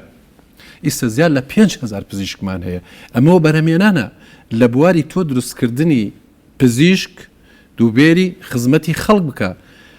کەواتە لەو 170 خستەخانە و بنکەتە دروستی کە ڕوخانە بوو 605 خستەخانە و بنکەی تەندروستی دروست بووەوە زیان لە 10,000 کارمەندی تەندروستی خزمەتی دانیشتوانەکە تۆ لە بواری تەندروستیاڵی چ بەڵگەیەک ئێمە پێش ساڵی 92 نەخۆشی سوریژە لە مناڵەکانمانیە کوشت نەخۆشی مەلاریامان هەبوو نەخۆشی ئەفلیجیمان هەبوو نەخۆشی کۆکەڕەشە نەخۆشی سوعالدیکی نەخۆشیەکانی مناڵ وای کردبوو کە تۆ مناڵەکانت بۆ نەمێنێ بە تەطعیمکردن ساڵانە بە مناڵەکان بە قەترە و بە دەرزی وای لێ هاتۆ شکوریسە مەلیاریا نەماوە سیل نەماوە ئەفلیجی نەماوە کۆکەڕەشە نەماوە خەناق نەماوە کەواتە تۆ بنیەتی مناڵەکانت ئەساسی مناڵەکانت ژێرخانی مناڵەکانت دروست کرد بەوە تۆ ئەتوانی بڵێ من تێکڕای تەمەنم بەرزەوە بوو لە 6 ساڵیوە بۆ 75 ساڵ لە پارێزگای سلێمانێ بەرزترین تێکڕای تەمەن لە ئاسی عراقا سیستێمانێ بۆ 605 خستەخانە و بنکەی تەندروستی خزمەتی دانیشتوانەکە بەبێ مقابل 5,000 پزیشک 10,000 کارمەندی تەندروستی تۆ تەسەورەکەی کەمترینمان هەیە لەبەرەوەی کە تاکە نەخۆشخانەیەکی چارەسەرکردنی شێرپەنجە کە بە هیمەتی بەڕێز مام جەلال زندوو ئەو نەخۆشخانەیە دروست بوو نەخۆشخانەیە عیلاجی نەخۆشەکانی شێرپەنجەی خوارو ناوەڕاستی وڵات و هەرێمیشیە کرد تەنانەت لە بەشەکانی کوردستانی وڵاتەکانی تریشەوە هاتوون بۆ چارەسەرکردن بەڵام ئەگەر بە پێی ڕێژەی ستاندەری جیهانی سیرکەی لە پارێزگای سلێمانێ کەمترین ئەو ڕێژەیە تۆمارە کرێکە نەخۆشی شێرپەنجەیە نەخۆشی شێرپەنجە لە هەموو وڵاتە بەڵاو بۆت لە هەموو جیهانە بەڵام تۆ هەڵدەی و نازانشی لە چیوە دێ ئەگەر بیان زانایە خۆ چارەسەرەکرا بەڵام بۆ چوونەکان ئەوەیە دیراسات وای کردووە کە تۆڵێ ژینگەکەت پاک بێ جگەرە مەخۆ مەشروبت کەم کەرەوە بواری ڕێنمایی تەندروستی هەیە کە ئەبێتەوەی سازیشمان بۆ بکەیت ئەوجا مامۆستا ئێمە و بەرێمەنانی دەوڵەت زۆربەی پارەکانی خەرج کردووە لە بواری خزمەتکردنی دانیشتوانە کە تۆ بێ ئەمن و ئاسایش و استقرار لەخوا بەزیابێ لە هەرێمی کوردستانە ئەمن و استقرار و ئاسایشێک هەیە لە هیچ شوێنێکی تری وڵاتەکانی چواردەوریشانە تۆ تەسەور کە ئێمە ئەحسای ئاماری تاوانەکانمان هەیە یعنی لە هەموو پارێزگای سلێمانەیە لە ساڵێکە نزیکەی 30,000 تاوان نەکرێت ئەمە تاوان چێ لێ دەستێدانی قسەکردنیش و پیاکوشتێکیش 30,000 بۆ مشتەمەعێکی 2,400,000 475,000 خێزانی کەمترین تاوانی قورسەکانیشمان هەیە تۆ تەسەورەکەی لە مححکومەکان ئەوەی لە سجنان مححکوم نزیکەی 600 کەسمان مححکومە ئەمە بۆ کۆمەلگایەکی 2,400,000 بۆ 475,000 خێزانی کەواتە خەڵکە کەس ڕۆشنبیریەکی پیا کردووە و ئاستی تیزاماتی بە تێکەڵبوونی هاوکاری و هەماهەنگی دەستگا ئاسایش و پۆلیس و خەڵکەکەی شوای کردووە کە ئێمە تاوانمان کەم بێتەوە کەواتە لەگەڵ ئەوەی 53,000 پۆلیس لەم پارێزگایە خەڵکە پارێزیە 16,000 ئاسایش ئاگای لە خەڵکە لێرە کە تۆ بینی لە ڕووی حاڵەتی ئەمنیەوە استقرارەوە ئازادیەوە ڕۆشنبیریەوە خوێندنەوە تۆ زۆر پێشکەوتی لە بواری تەندروستیەوە زیاد لە ئێمە 2,400,000 کەسین لەو عەدەدە زیاتر سەردانی نەخۆشخانەکانەکە زیاد لە 200,000 کەس لەسەر خەریۆڵە ساڵانە معدل ئەخەوێ و عیلاجەکرێ زیاد لە 100,000 عملیاتەکرێ بۆ خەڵک گەورە و مامناوەد و بچووک زیاد لە 50,000 ولادەمان هەیە معدل هەندێک داتا هەیە تۆمەتر مەمەتر داتات لای بێگومانەوە 50,000 ولادەمان هەیە بۆ بکەیت لەگەڵ ڕێژەی حکومی و بنکەتە دروستیەکانە کە ئەبن ڕێژەی مردنیان زۆر کەمە لە 100 لە دایکەکان بەسەر مناڵەوە ناڕوە ئەم حاڵەتانی کە تۆ ئەیبینی ئەو بە بدون مقابل ئەمە ئیسtisمارە ئەمەوە بەرەمهێنانە لەم بوارانە لە بواری ئاوە لە 90 دانیشتوانمان ئاوی پاکژی پێەکە حکومت دابینی کردووە لە بواری ئاوەڕۆ بە 184 خێزانەکانمان بە ئاوەڕێی سەلیمەوە بەسراوە لە بواری ڕێگاوبانە ئەم سێمانەی تۆ ئەیبینی ئەینەوە ببوورە پامدێرمان دەمێکە ڕاوەستاوە یەکێک لە پرسە دیکە گرنگەکان ڤایرۆسی کۆرۆنایە داسیار بە شێوەیەکی ڕاستەوخۆ لەگەڵمانە بێت ئۆزام لەگەڵ لیژنەکانی قایم قامێتە داسیار ڕۆژ باش زانیاریەکان لای تۆن ڕێبین سلااوان لەبێت دیارە ئێمە لە قایم قامەتی سلێمانی لە قایم قامیات لایەنە پەیوەندیدارەکان لە پارێزگای سلێمانی لێرە کۆبوونەتەوە بۆی بتوانن پلانەکانیان درێژە پێ بدەن بۆ ڕێگریکردن لە بڵاوبوونەوەی کۆرۆنا لێرە هەریەک لە لیژنە هەڵبەشەکانی قایم قامەتی سلێمانی و تەندروستی سلێمانی و بەرگری شارستانی سلێمانی زایدەن هەندێک لایەنی پەیوەندیداری تر هاتوونەتە ئێرە تا بتوانن درێژە بە پلانەکانی خۆیان بدەن پلانەکانەوەی کە لە پێشووترا ئەنجام درا ئەو بەشێ بۆ لەو کارانەی کە کردویانە ئەو بەشەی تری کە ئانیە و پەیوەندی بە مۆڵ و ناو بازاڕەکانەوە هەیە ئەوەیە کە چ تەندروستی چه قایم قامێت بتوانن دەرمان بڕژن لە نێو بازاڕەکاندا تا ڕێگری بکرێت لە بڵاوبوونەوەی کۆرۆنا ئەم کۆبوونەوەی کە بڕیارە کەمێکی تر بە سەرپەرشتی ئاوەد محەممەد قایم قامی سلێمانی بەڕێوە بچێت تێدا باسی ئەو دەکرێت کە نێو بازار و مۆڵە گشتیەکان و شوێنە گشتیەکان چۆن و لە چه کاتێکدا بتوانن دەرمانی تێدا بڕژێنن بۆ پێی کە ڕشتنی دەرمانیش بەشێک دەبێت لە ڕوبەڕووبوونەوەی کۆرۆنا ینی قایم قامەتی سلێمانی و لایەنە پەیوەندیدارەکان دەیانەوێت لە کاتێک دابێت دەرمان ڕشتەکە تەئسیر نەکاتە سەر کار و کەسابەتی کاسبکارانی نێو بازاری شاری سلێمانی ئەوەندەی مەقسەم لەگەڵا کردوون ینی پێشبینی ئەوان بۆ ئەوەی کە بتوانن لە شەودا دەرمان بڕژن وەک پلانێک بۆ ڕوبەڕووبوونەوەی کۆرۆنا من میوانێکم لەگەڵە لە ئێستادا دکتۆر هێرش سەلیم جێگری بەڕێوەبەری گشتی تەندروستی سلێمانی دکتۆر سلااوتان لەبێت ئێوە بڕیارتانداوە کەی ناو بازاڕەکانی شاری سلێمانی یاخۆ شوێنە گشتیەکان دەرمانی تێدا بڕژن سلااو بۆ ئەم ڕووماڵە ئەلبەتە ئێمە ئێستا لێرە کۆبوونیتەوە قایم قامەتی قەزای ناوەند لەگەڵ تیمەکان و لەگەڵ بەرگری شارستانی تاوتوی ئەم باساکەین بە مەبەستی ڕشاندنی ئەو شوێنانەی کە بە ضروری ئەزانین چکە ئێمە لە ئێستاە ناتوانین هەموو شوێنەکان هەموو ئەو شوێنانن کە کۆبوونەوە و بڵێن قەرەباڵغی لەسەر بێ بە تەواوی بیرشێنین چکە هەم لە ڕووی زانستیشەوە جارێ نەگەیشتوینێتەوە بەڵام ئەو شوێنانەی کە گوماناوین وەکو لە ئەولەویەتی ئیشی ئێمەیە کە هەوڵ بین بیان ڕشێنین و ئەو شوێنانەشی کە گومان نەکرێت تیا بڵاو بێتەوە مەسەر ناو بازاڕی شاری سلێمانی ئەوەش بە پێویستی ئەزانین بەڵام ئالێتێک دابنین بە شێوەیەک بێکە خشتێکدان بردرێ بۆ ناو بازاڕی سلێمانی ئەوانەی کە زەڕور بێت بەپێی ئەو خشتەیە هەر شوێنێکە بەر ئەو کاتە ئەکەوێت کە ڕشانەکەی تیا ئەنجامەدرێت لانی کەم ئەبێ 6 بۆ 8 سەعات دابخرێت لەبەر مانەوەی کاریگەری دەرمانەکەەوە بابەتی کە باسیەکەی کەی جێبەجێ ئەکرێت و ئێوە داواکاریتان لە کاسبکاران چیە چۆن هاوکارتان بن ئێمە ئەمڕۆ ئێستا کۆبینەوە لەسەر ئەم بابەتە و بڕیارە دەین وە لە بڵین لە دو ئینەکانیشمان لە دوا بڕیارەکانیشمانە ئەو خشتێک کە دامان نەڕایەگەینین بۆ هاوڵاتیان بۆ کاسبکاران هەوڵە دەین لە کاتێکا بێ کە کەمترین قەرەباڵغیە خود هەر لە کاتی داخستنی بازاڕا بێ بەڵام لەوانەی شانێکی بەڕۆژ بکەوێت چکە ئێمە تیمەکانمان بەڕاستی تیمەکانمان تیمی ینی مەحدودن ئەوەنە زۆر نین و ئەو دەرمانشی کە پێی ئەڕشێنین ئێمە لە ئیمکانەتی ئێمەیان نییە بتوانین هەموو سلێمانی بڕشێنین بەڵام هەوڵە دەین بە پێی ئیمکان و لێرەشەوە من حەزەکەم پەیامێ بگەێنم بە خاوەنی مۆڵوینەکان کە بەڕاستی ئەقل لەو هەڵمەتەیە پشتیوانی ئێمە بن و خۆیان لەسەر ئەرچی خۆیان ئەگەر پێویستیان بەوە بوو ئێمە ئەتوانین خولی بۆ ئەوانە بکەینەوە کە دەرمانەکە ئەڕشێنن ئەتوانن هاوکاریان بکەین هاوکاری نەک بە مادە بەڵام وەکو دەورە وەکو ڕاگەان وەکو ڕاهێنان خۆیان بتوانن ناو مۆڵەکانیان بڕشێنن بۆی ئەرکەکە لەسەر ئێمە سوک بێتەوە. گەر بە کورتی وەڵامم بیتەوە ئێستا لە شاری سلێمانیە چ نەخۆشخانەیەک تایبەت کراوە بە ڕوبەڕووبوونەوەی کۆرۆنا یاخود ژمارەکەی لە زیادبووندانە لە چاوانی کە لە پێشووترا باستان کردووە؟ ئێوە خۆتان نەزانن ئێمە هەر لە یەکەم کاتی هەڵمەتەکەەوە ئێمە خستخانەی سەرچنارمان ئامادە کردبوو وەکو یەکەم ستیشن وەکو یەکەم بڵین محەتە بۆ نەخۆشەکانی دوای ئەوە ئێمە خستخانەی شەید ئاسۆ بەو گەورەی خۆیەوە چۆڵمان کردووە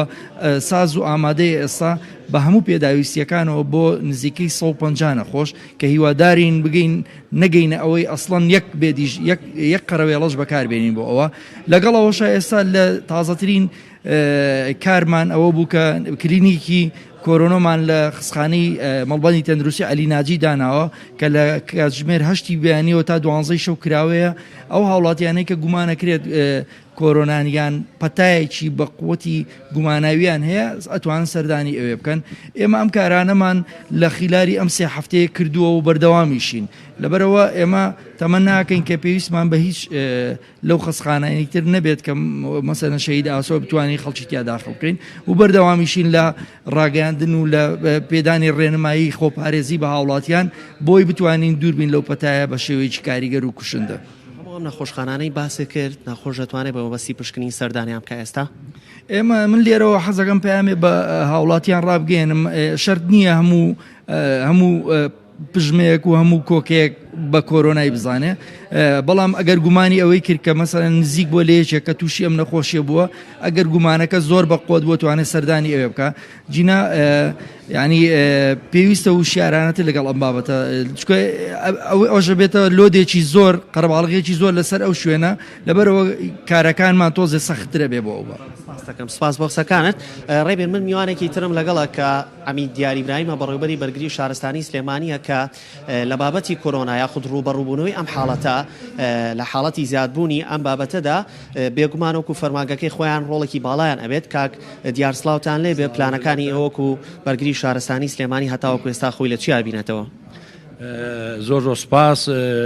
بەرگری شارستانی سلێمانی وەکو ئەرچێکی ڕئیسی خۆی هەر لەگەڵ دروستبوونی ئەم حاڵەتەیە بە فەرمانی وەزارەتی ناخۆ چەند تیمێکی تایبەت دروست بووە بۆ ئەم حاڵەتە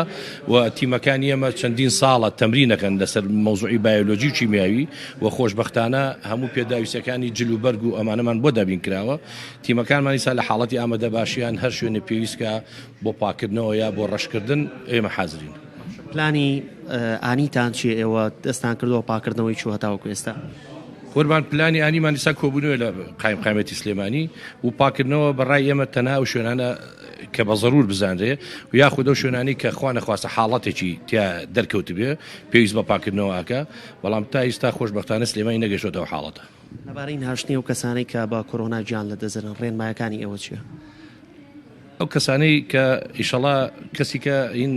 عەمری خوا ناکە بۆ حاڵەتە بەڵام ئەو کەسانە ئەوە ڕێوشێنی علمی خۆی هەیە ئەبێ بۆ ڕێوشێنە بنێژن. سپاس بۆ قسەکانت بەڵێ ڕێبینیانی بەگشتی ئەوەی کە لایەنە پەیوەندیدارەکان باسییان کرد پلانێکی تۆکمەیە پلانێکی چڕە هەتاوەکو ئێستا لە نێو شاری سلێمانی و پارێزگای سلێمانی دایان ڕۆشتووە تەواوی هەوڵەکانی خۆیان دەخەنە کار 24 ساعت لە کاردا دەبن بۆی بتوانن هەم ڕێنمایی بڵاو بکەنەوە هەم چۆن بە خەڵکی بڵێن خۆتان بەو شێوەیە بپارێزن و لە هەما کاتە تیمەکانی خۆیان خستۆتە کار. زۆر سپاس بۆ هاوکارمان داسیار و بۆ میوانەکانن بۆ پێدانی زانیاریەکان دەگەڕێنەوە بۆ سەر بابەتەکەی خۆمان داتا و ئامارەکانی خزمەتکردنی حکوومەتی هەرێمی کوردستان کار و پرۆژەکانی لە دوای ڕاپەڕین بۆ شاری سلێمانی کاک محموود بورە ئەو بابەتە پایاندێرمان لەسەر هێڵ بوو بگەڕێن و سەر بابەتە سەرەکیەکانی خۆمان داتاکان لە وەکو گوتم لە سەرتاوە لە هەندێک بابەت ڕاتانگەیان کە سلێمانی یەکەمە لە چاو هەموو عێراق یەکێک لەو بابەتانەی کەوتان لە مەسەلەی پیشەسازیایە ئەو داتا و ژمارەکانی پیشەسازی چیمان پێڵێن کە سلێمانی یەکەم بێ لە ئاستێ و عێراقا بڵێ بە ڕوپەیەکمانەنجام تا لە ساڵی 2012 تاکو سیانزەیش لەگەڵ وزارەتی پلاندانانی حکوومەتی عراق فدرالی لەگەڵ وزارەتی پلاندانانی خۆمان دەستگای ناوەندی ئاماری عراق و دەستەی ئاماری هەرێم لەگەڵ ئاماری پارێزگاکان و لەگەڵ وزارەتی پیشەسازی هەردوو لە ڕوپەیەک بوو بۆی لە هەموو عراقا بچین حەسریکەین لە چوارچەوەی دێن چەندێک کارگەمان هەیە پیشەسازی بچووک مامناوەند گەورە ئەوانەی لە دەکرێ کار کەمتر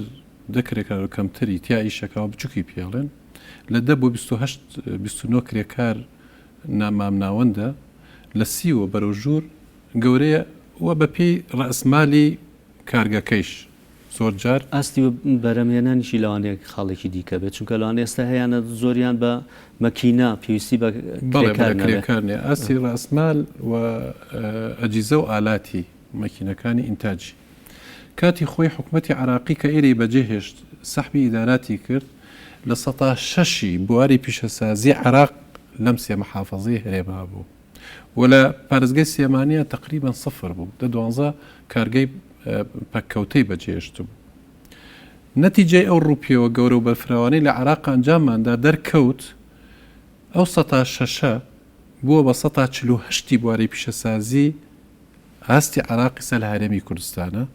و گەورەترین پارێزگای پیشەسازی لە عراقا سلێمانی دەرچوو کە لە 130 بۆ 36 بواری پیشەسازیەکانی عراق لە پارێزگای سلێمانیە و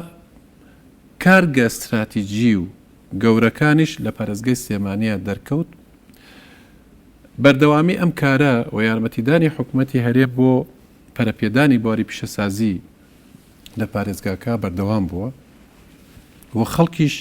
لە بواری و بەرەمێنان لە بواری پیشەسازیە بەڕاستی بەردەوامی هەیە بەڵام ئەو خۆتەرەزارن ئەو چەند ساڵە قەیرانەی کە هات بە سەرمانە لە 2014ەوە بواری شەڕی داعش و بڕینی بوجێی حکوومەتی عراق بۆ هەرێمی کوردستان و نزمبوونەوەی نرخی نەوت و ئەو شەڕە نەرگیسەی داعش زیاد لە 1,800,000 2 ملیۆن ئاوارە ڕووی کردە تۆ وای کرد کە تووشی قەیرانێکی گەورە بین هەر ئەو قەیرانانەی شوای کرد کە ئێمە ڕێژەی هەژاریمان بەرزەوە بێ ڕێژەی بێکاریمان بەرزەوە بێ داهات کەم بێت ئەم حاڵەتانە وای کرد کە لە بواری سەکتەرەکانی تری ئابوووریە پاشەکشە بکەین لە بواری کشت و کاڵیشە لە بواری پیشەسازیشە لە بواری گەشت و گوزارە کە ئێمە زۆر پێشکەوتو بووین لە بواری پیشەسازیە ئیستەیش بە ئیستەیشەوە پارێزگای سلێمانی گەورەترین پارێزگای پیشەسازیە لە عراق هەرچەنە ڕێژەیەکی باش لە کارگەکانمانی سە لە کارکەوتون بەڵام حدودی 302 کارگەی گەورە و مامنەوەندمان بەردەوام ئێستا لە کاران مەساڵی پار ڕوپەیەکی بەرفراوانمان لارێمە ئەنجام داوە و زیاد لە 5,000 کارگەی بچووکمان هەیە کە بەردەوامیان هەیە لە کارە کە سەنعاتی تەحویلی پێڵێنە ئەوە پەیوەستە بە ژیانی دانیشتوانەوە و بەردەوامی هەیە و کارگەکانی تریشمان حدودی 302 کارگەی گەورە و مامنەوەندمانیش بەردەوام لە کارایە هەرچەنە ڕێژەیەکی باشیش لە کارگەکانمان لە کار کەوتووە خۆی قەیرانەکان هەمووی سەبەب بوون بۆ ئەوەی شەریەکە مسلمانی بڵێ لە بواری کشت و کاڵە ئێستا گەیشتنەتە ئاستێک بڵێن خەریکینەوەی کە ئیکتیفای زیاتی بکەین لە بواری دانەوێڵە بۆ دانیشتوانمانە ساڵانە زیاتر لە 200,000 تەن گەنم تەسلیم بە سایلۆ کریانی ئەیفرۆشێ و بەقەت ئەوەش لای جوتیارەکانە بێنێتەوە بۆ بنەتۆم و بۆ عەلەف و بۆمانە لە بواری جووە لە بواری نۆکە لە بواری نیسکە ئەمانە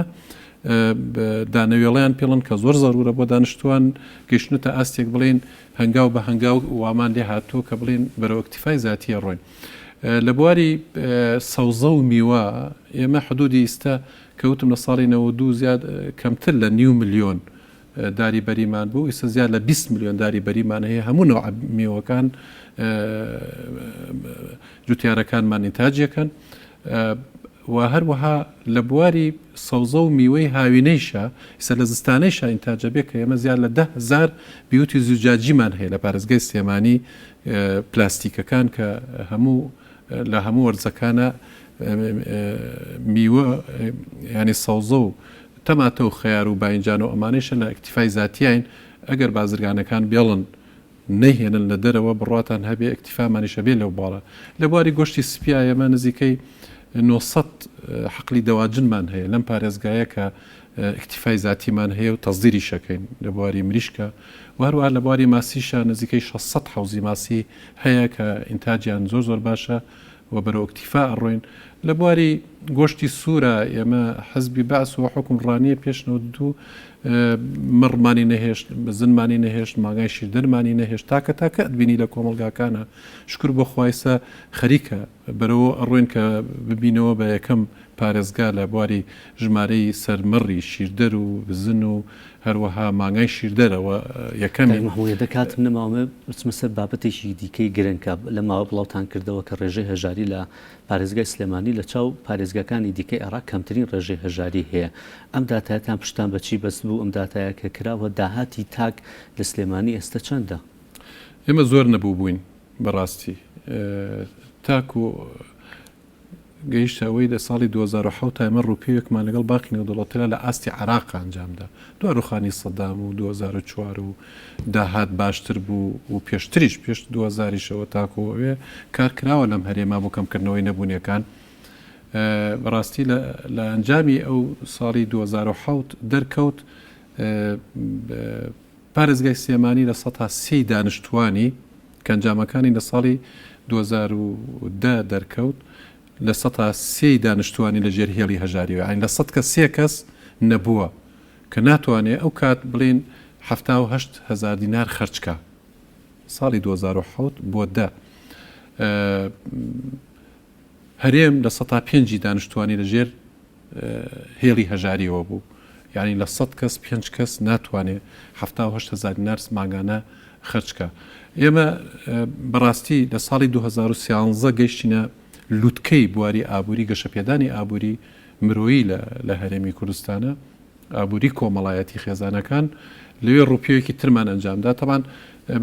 پلانێکی استراتیژی لە ئاستی حکوومەتی عراقیەدا ڕێژرا ئێمەش نوێنەری انتیاب لە هەرێمی کوردستان و وەزارەتی پلاندانان و دەستەی ئاماری هەرێم و وەزارەتە پەیوەندیدارەکان پلانێکی استراتیژی 4 ساڵەدانە لە عراقا بۆ کەمکردنەوەی نەبوونیەکان کە لە عراق لە 126 دانیشتوانە لە ژێر هێڵی هەژاریەوە بوو هەرێم لە 105 بوو کەمترین پەرزگای سلێمانی بوو لە 130 دانیشتوانی ئەمە حوتا دا ئەو 4 ساڵە کارکردنە بەڕاستی کە زیان لە هەشتا ئەرک خراە سەر وزارەتەکان بۆ کەمکردنەوەی نەبوونیانە پارێزگا بوو لە عراق لە 150 دانیشتوانی لە ژێر هێڵی هەژاریەوە بوو زۆربەی پارێزگاکانی ناوەڕاست خواری وڵات وا بوو. ئەو 4 ساڵ کارکردنەی دەوڵەت لە عراق و لە هەرێمی کوردستان لەسەر ئەو استراتیژی کەمکردنەوەی نەبوونیەکان ڕوپیەکی تری بەرفراوانی یەک ساڵیمان ئەنجام تا لەگەڵ باقی نێودەوڵەتیە لەگەڵ خێزانەکانە دەرکەوت کە پارێزگای سلێمانی نەبوونیەکانی لە 100 دابەزیەوە بە 102 ئەمە نهایەتی 2013 بۆ 14 کە دوی لە 102 دانیشتوانی لە ژێر هێڵی هەژاریەوە هەرێمیش لە 105 دابەزی بۆ 103 عراق لە 126 دابەزی بۆ 116 بەڵام خەیرانەکانی ئەو 4 ساڵە وای لێ کرد کە ئێمە لە ساڵی 2016 وای لێ هات بڵین لە پارێزگای سلێمانی ڕێژەی هەژاریمان لە 102 بەرزەوە بۆ 116 هەرچەنە باقی نێودوڵەتی گو لە 110 بەڵام بۆ چوونەکانی ئێمە وەکو حسا و ڕوپیەوەکانمان و خەرجی خێزانەکانمان بە تێکڕا لە ساڵی 2013 بە تێکڕا معدل 5 تەوەر هەبووە زیاتر خەرجکات 5 تەوەریش کەمتر بەڵام تێکڕاکەی 2 ملیۆن و 260,000 دینار خەرجە کرد خێزانەکان لە ساڵی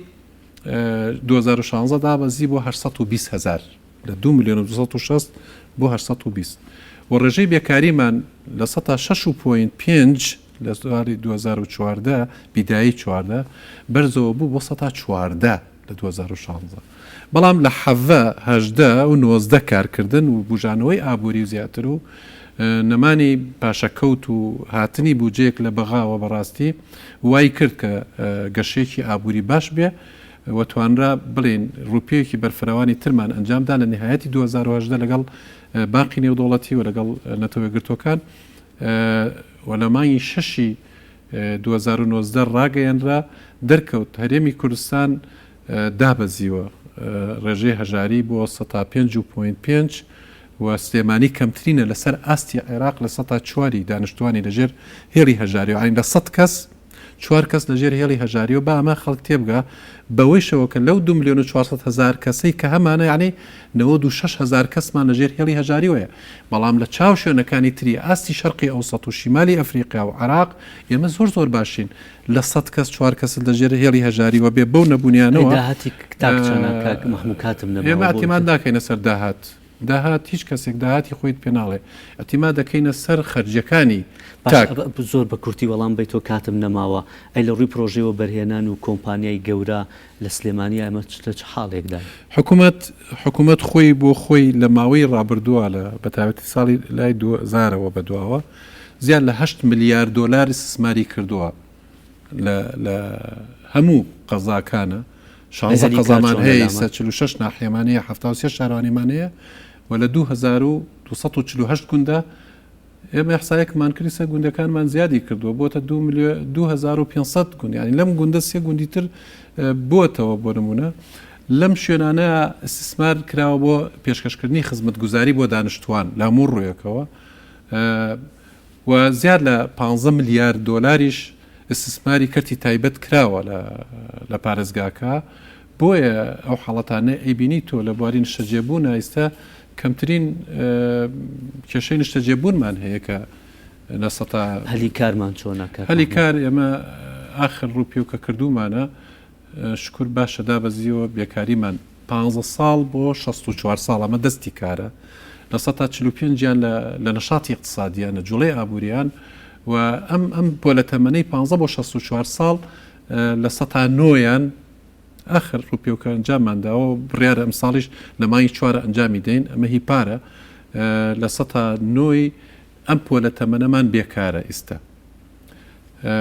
کاتم نەماوە پلان چییە زۆر بە کورتی پێم بڵێ پلان بۆ زیاتر گەشەپێدانی شاری سلێمانی پلانمان پلانی حکوومەتی هەرێم و وزارەتی پلاندانانی حکوومەتی هەرێم هەیە کە پلانێکمان هەیە پلانی سیوە تا ساڵی سی بۆ کەشەپێدانی هەرێمی کوردستان و زمانی هاتەوان پارێزگای سلێمانی لە هەموو بوارەکان و سەکتەرەکانە بەرنامە هەیە و پلان هەیە بۆ پێشکەستنی لە بواری پێشکەستنی لە بواری پیشەسازیە لە بواری ئێمە وڵاتێکی کشت و کاڵین لە بواری گەشت و گوزارە استثمار لە بواری خوێندنە لە بواری تەندروستیە لە بواری بوارەکانی ترە لە بواری ڕێگاوبانە لە بواری کارکردن ینی دۆزینەوەی فرسەتی کار بۆ سەررجەم و کەسانی کە پێویستیان بەکار سپاس بەرز محمود عوسمان بەڕێوەبەری ئەنباری سلێمانی سپاس بۆ تاتا و زانیاریەکان بێگومان دانیشتن لەگەڵ تۆیە دانیشتنی زانیاری و داتایە زۆر سپاس ینی کاتی زیاتری ئێمە ئەوەندە نیشاندەری ئاماریمان لایە لە عەرزەوە تا ئاسمان بەڕاستی معلوماتمان لایە و کاری باشمان کردووە و وزارەتی پلاندانانی حکوومەتی هەرێم و دەستەی ئاماری هەرێم و بەڕێوەبەراتی ئاماری پارێزگاکان هەمیشە لە کاراین لە توێژنەوەین لە دەراساتین و بە پیستاندەری جیهانی ئەمە نیشاندەرە ئاماریەکانە خینە بەردەست بۆ ئەوەی بێتە مایە ئەوەی کە پلانی ڕاست و ڕەوا و زانستیانی لەسەردا ڕێژرێ بۆ گەشەپێدان بۆ خینە ڕوو کەم و کورتەکانمان لەکوایە و ئەگەر دیناری هاتە گیرفانەت حکوومەت لەکووا قەرجەکەی ئەگەر تۆ هەر دەوڵەتێک ئەتیماد بکاتە سەر نیشاندەرە ئاماریەکانی بەردەوامی تازەی و نوێی بەڕاستی پلانی سەرکەوتوی ئەبێ بۆ پێشخستن بۆ خزمەتکردنی زیاتری دانیشتوانی زۆر گرنگە بێگومان زۆر سپاس بەڕست محمود عوسمان بەڕێوەبەری ئاماری سلێمانی ماندوو نەبن زۆر سپاس بۆی کە تاوکو سەبینەرمان بوو سپاس بۆ هاوکارانم بڕگە و بابەتەکانی بەرنامەی ئەمڕۆمان پێشکەشکردن تا بەرنامەیەکی دیکە هەر شاد بن و خواتان لەگەڵ